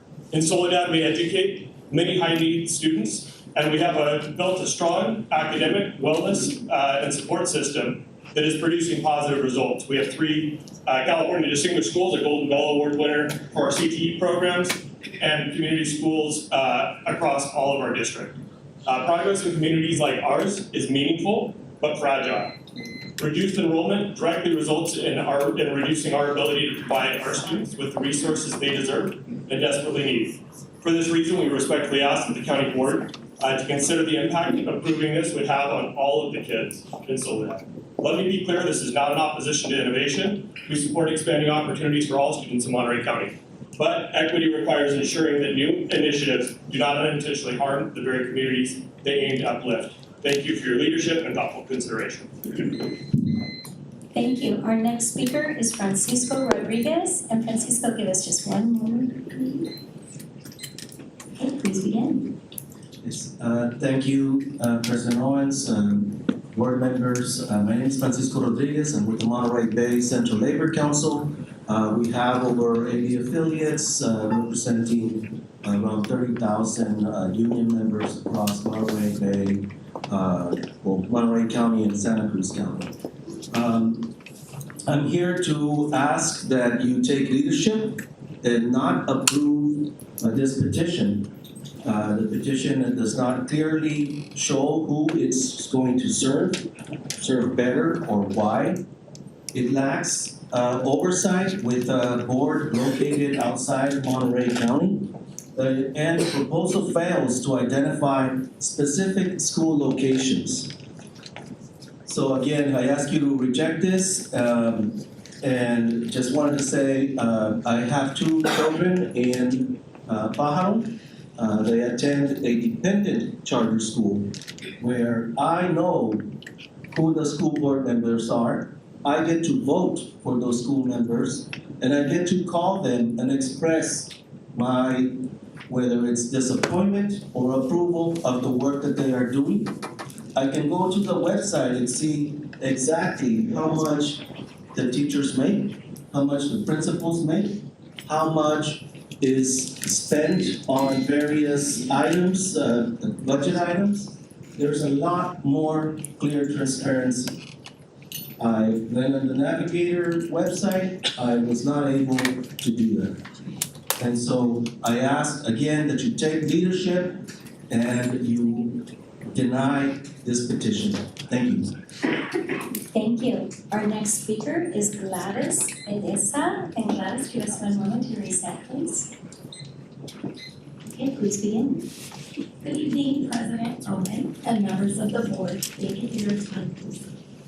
My name is Gladys Cereza, and I am the middle school principal with the Salinas Union High School District. I'm here to speak from the perspective of someone who works every day with students, navigating one of the most important transitions in their educational journey. Middle school is a critical period for students.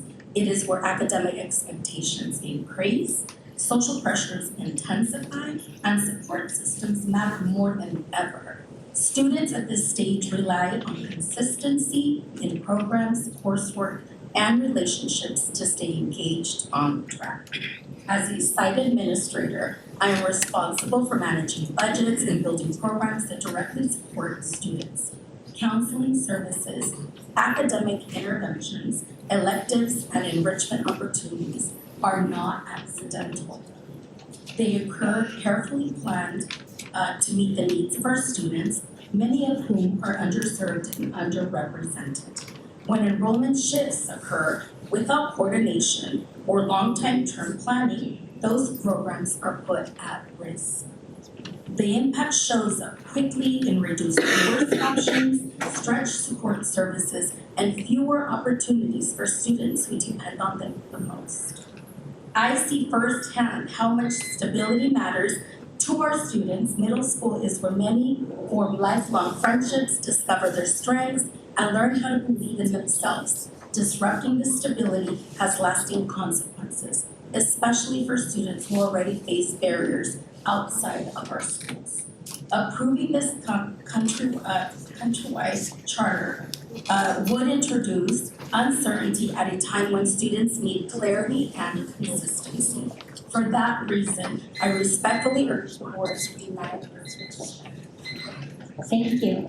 Our next speaker will be Angela De Ramos. And Angela, before you begin, let me please introduce the next three speakers so that they can line up. Carrie Swenson, Rosalind Hook, PK Diffenbach. Please line up, and Angela, give us a moment to reset.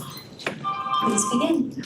Hi, I'm Angela De Ramos. I'm a longtime resident of Salinas. I have two children in the system. I'm former trustee of Salinas Elementary, current trustee of Hartnell College. I'm also a 29-year veteran teacher, 5th grade in Alisal, and so I'm wearing a lot of hats. And in all these hats, I'd like to oppose this charter. I'd like to remind the board of AB 1505, which passed recently, a couple of years ago. And the reason why it passed exactly was to return control to local control, local vote, because there's been so many issues with charters oversight. As my colleagues have mentioned, we are elected officials. There's oversight, there's transparency. We are beholden to our constituents. That is not the case in charter land. And 1505 was put a moratorium on charters exactly because of issues with poor management, no fiscal oversight, and so on and so forth. So I'd like to respectfully oppose this charter. I also like to remind you that we're in a time where privatization is knocking at our door. We're hearing vouchers. It's a movement by the right wing to dismantle public education, and I see charters as one step towards that. We need to bolster our public education coffers and protect public education as a public good. Thank you. Thank you. Our next speaker is Carrie Swenson. And Carrie, give us just a moment.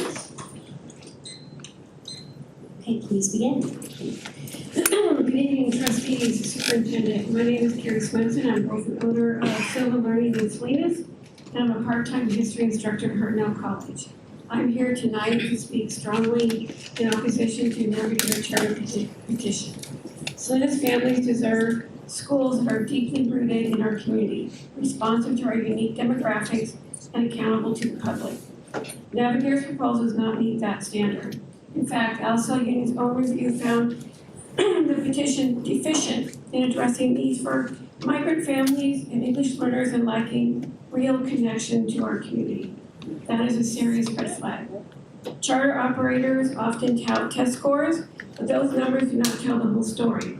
Navigator's Gilmore Prep once posted high API scores, but subsequent years showed declines, and there is no long-term evidence of sustained success.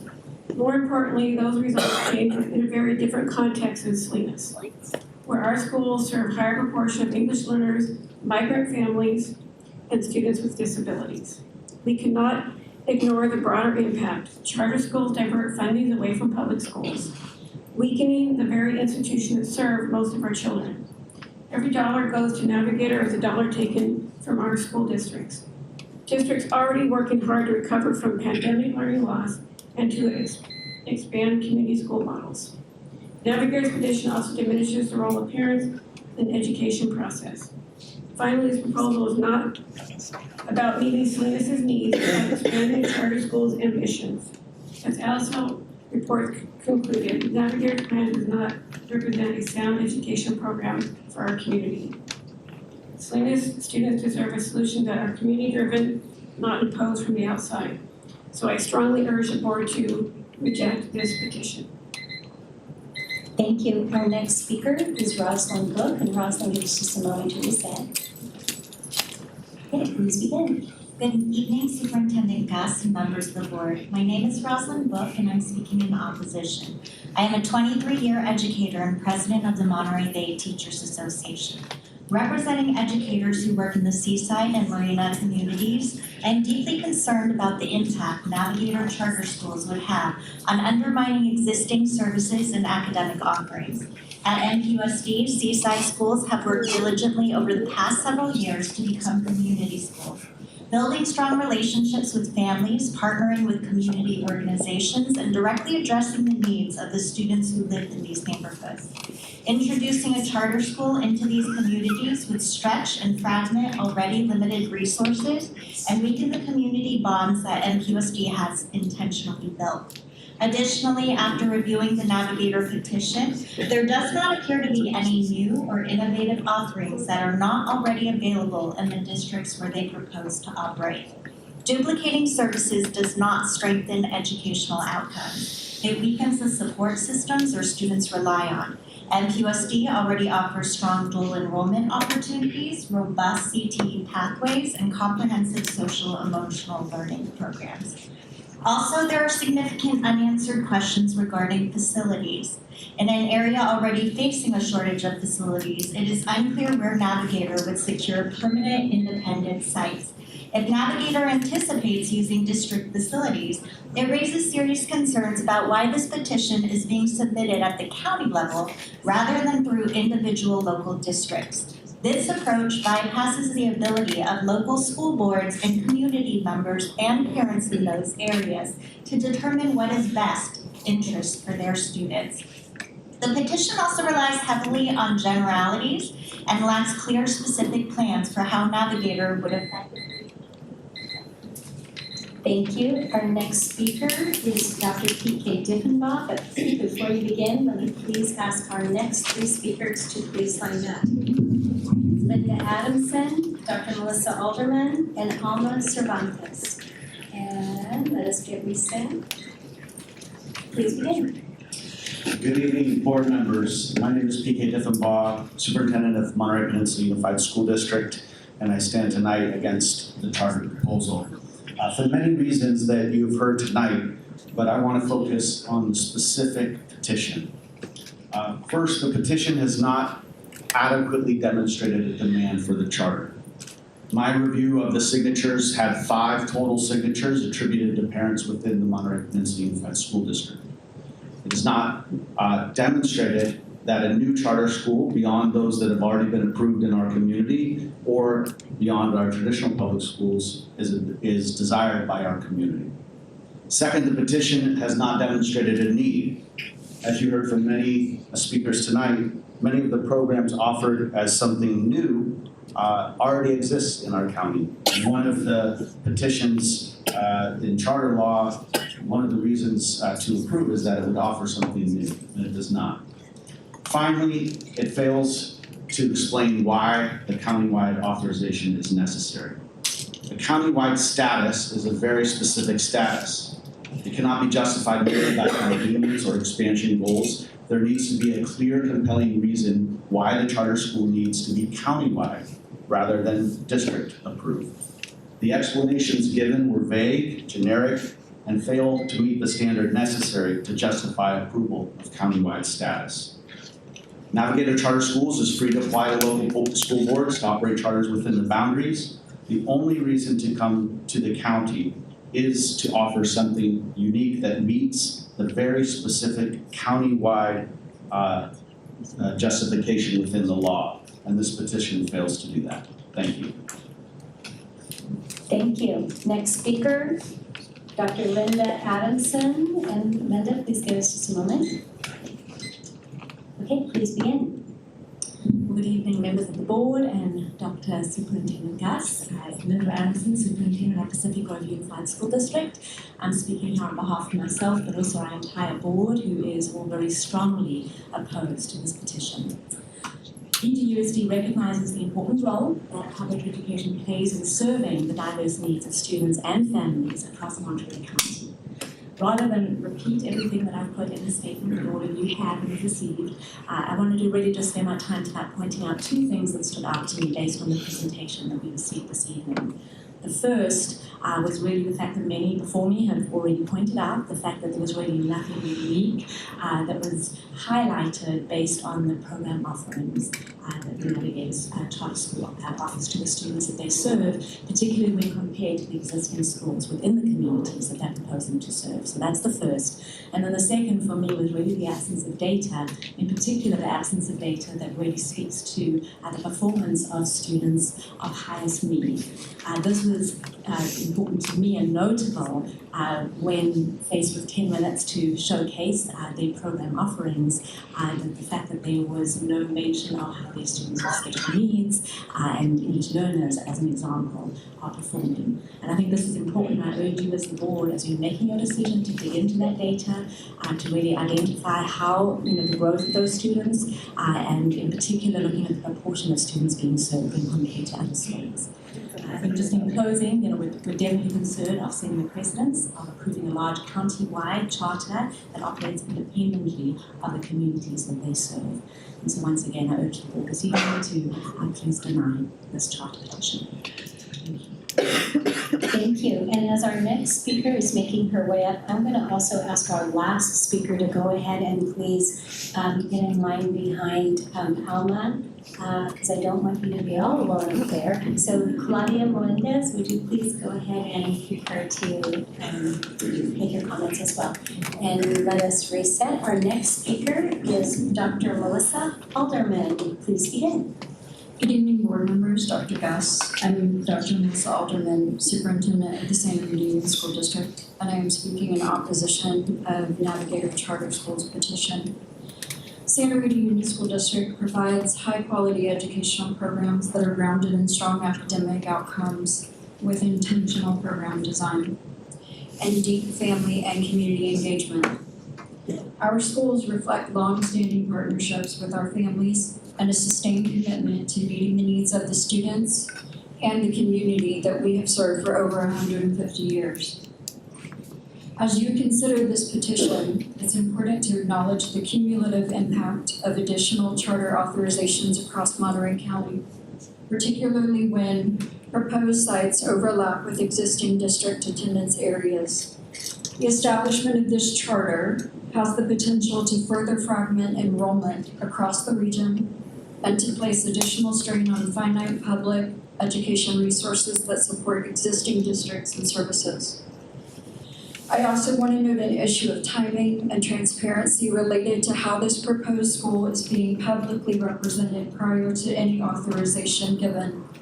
Navigator's website indicates that Salinas Prep School is scheduled to open in fall 2026, even though this board is just now conducting its first public hearing on the petition. So these announcements create confusion for families and they blur the distinction between a proposed school and an approved school.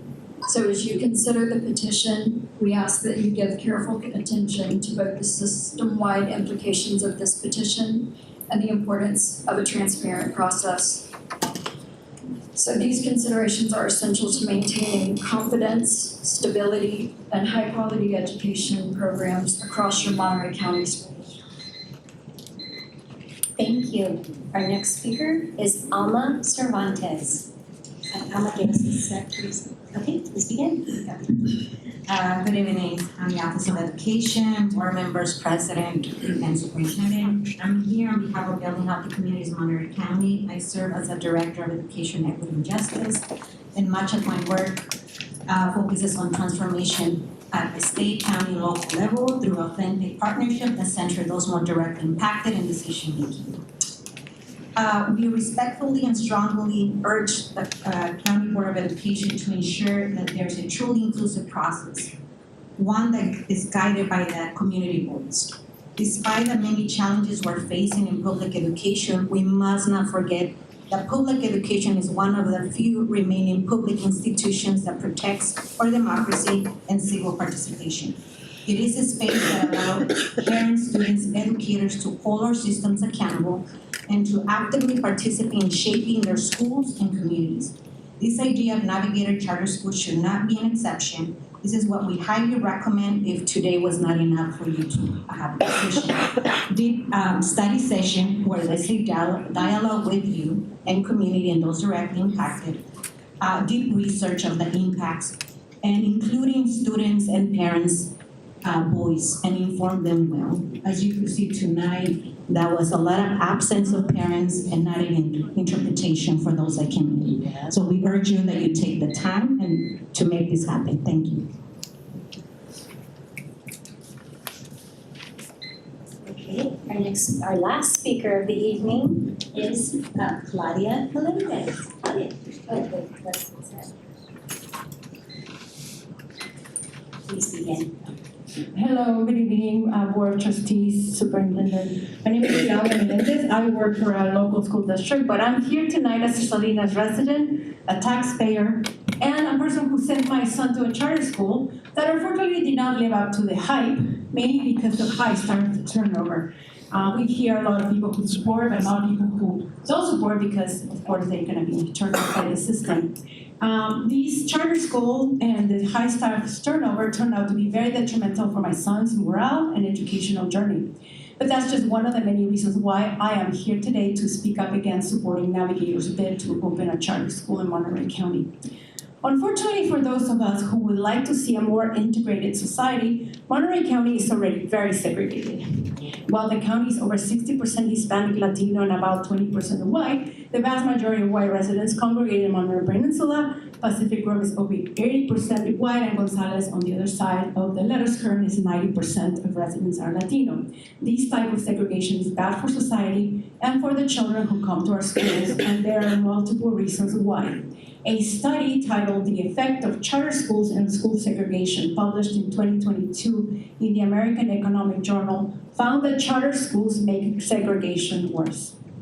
The results of this study show, and I quote, that the expansion of charter schools has led to increased levels of segregation for every major racial and ethnic group across school districts, cities, and counties, especially in urban school systems with large populations of Black and Hispanic students.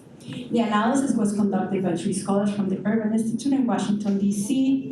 Evidence on both of the harm of segregation and the benefit of integration on a multiplicity of student outcomes has been documented in these decades of research. Public schools have an obligation to level the playing field for students, and schools that do the opposite should not be supported with our tax dollars. As a resident and taxpayer of this community, I urge you to reject. Thank you for your comments. And that wraps up all of the public comments for the evening, so I'm going to turn it back to the chair.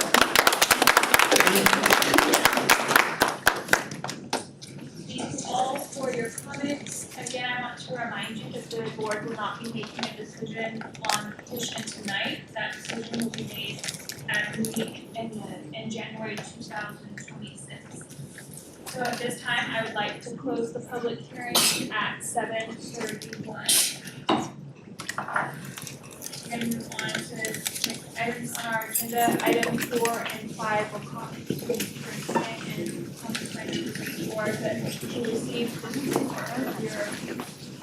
this morning at our regular scheduled board meeting, and board members and comments there. So I'm going to move on to the next meeting date, that will be held on January 14th, 2026. public hearing will be held in this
Okay, Levi, you wanna speak next time? Okay, I'll do it again, ready?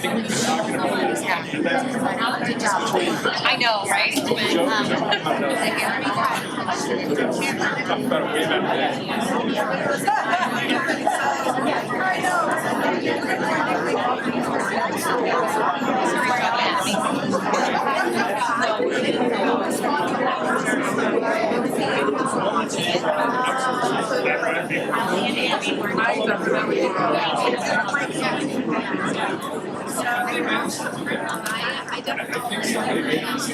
I 25 years ago. They're still taking advantage of it.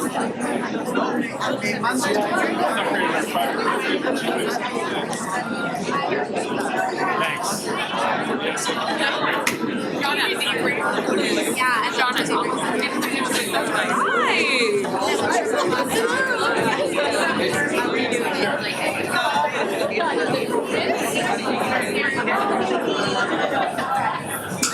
Nice to meet you. Okay, so you like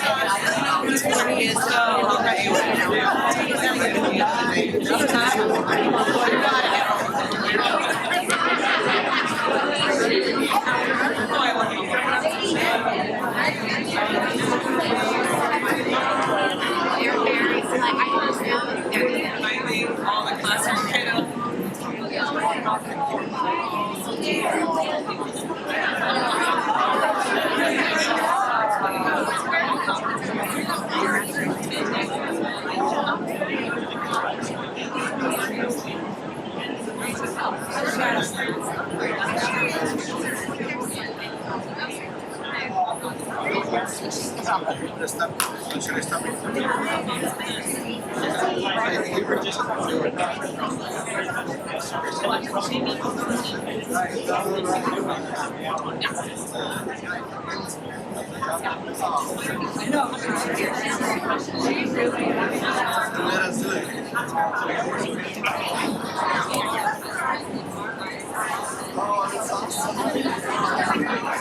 I know.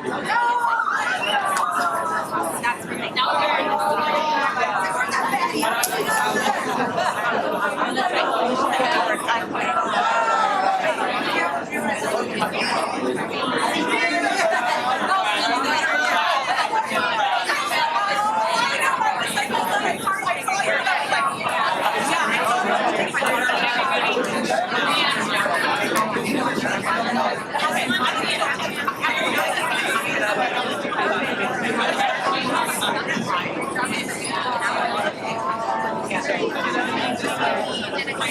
Thank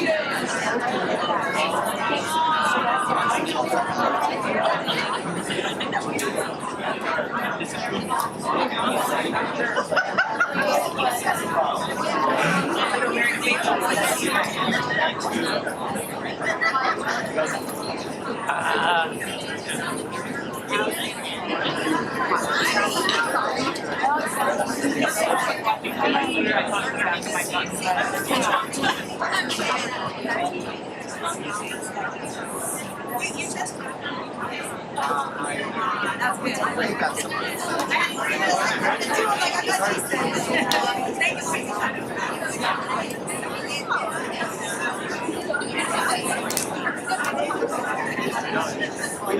Yeah.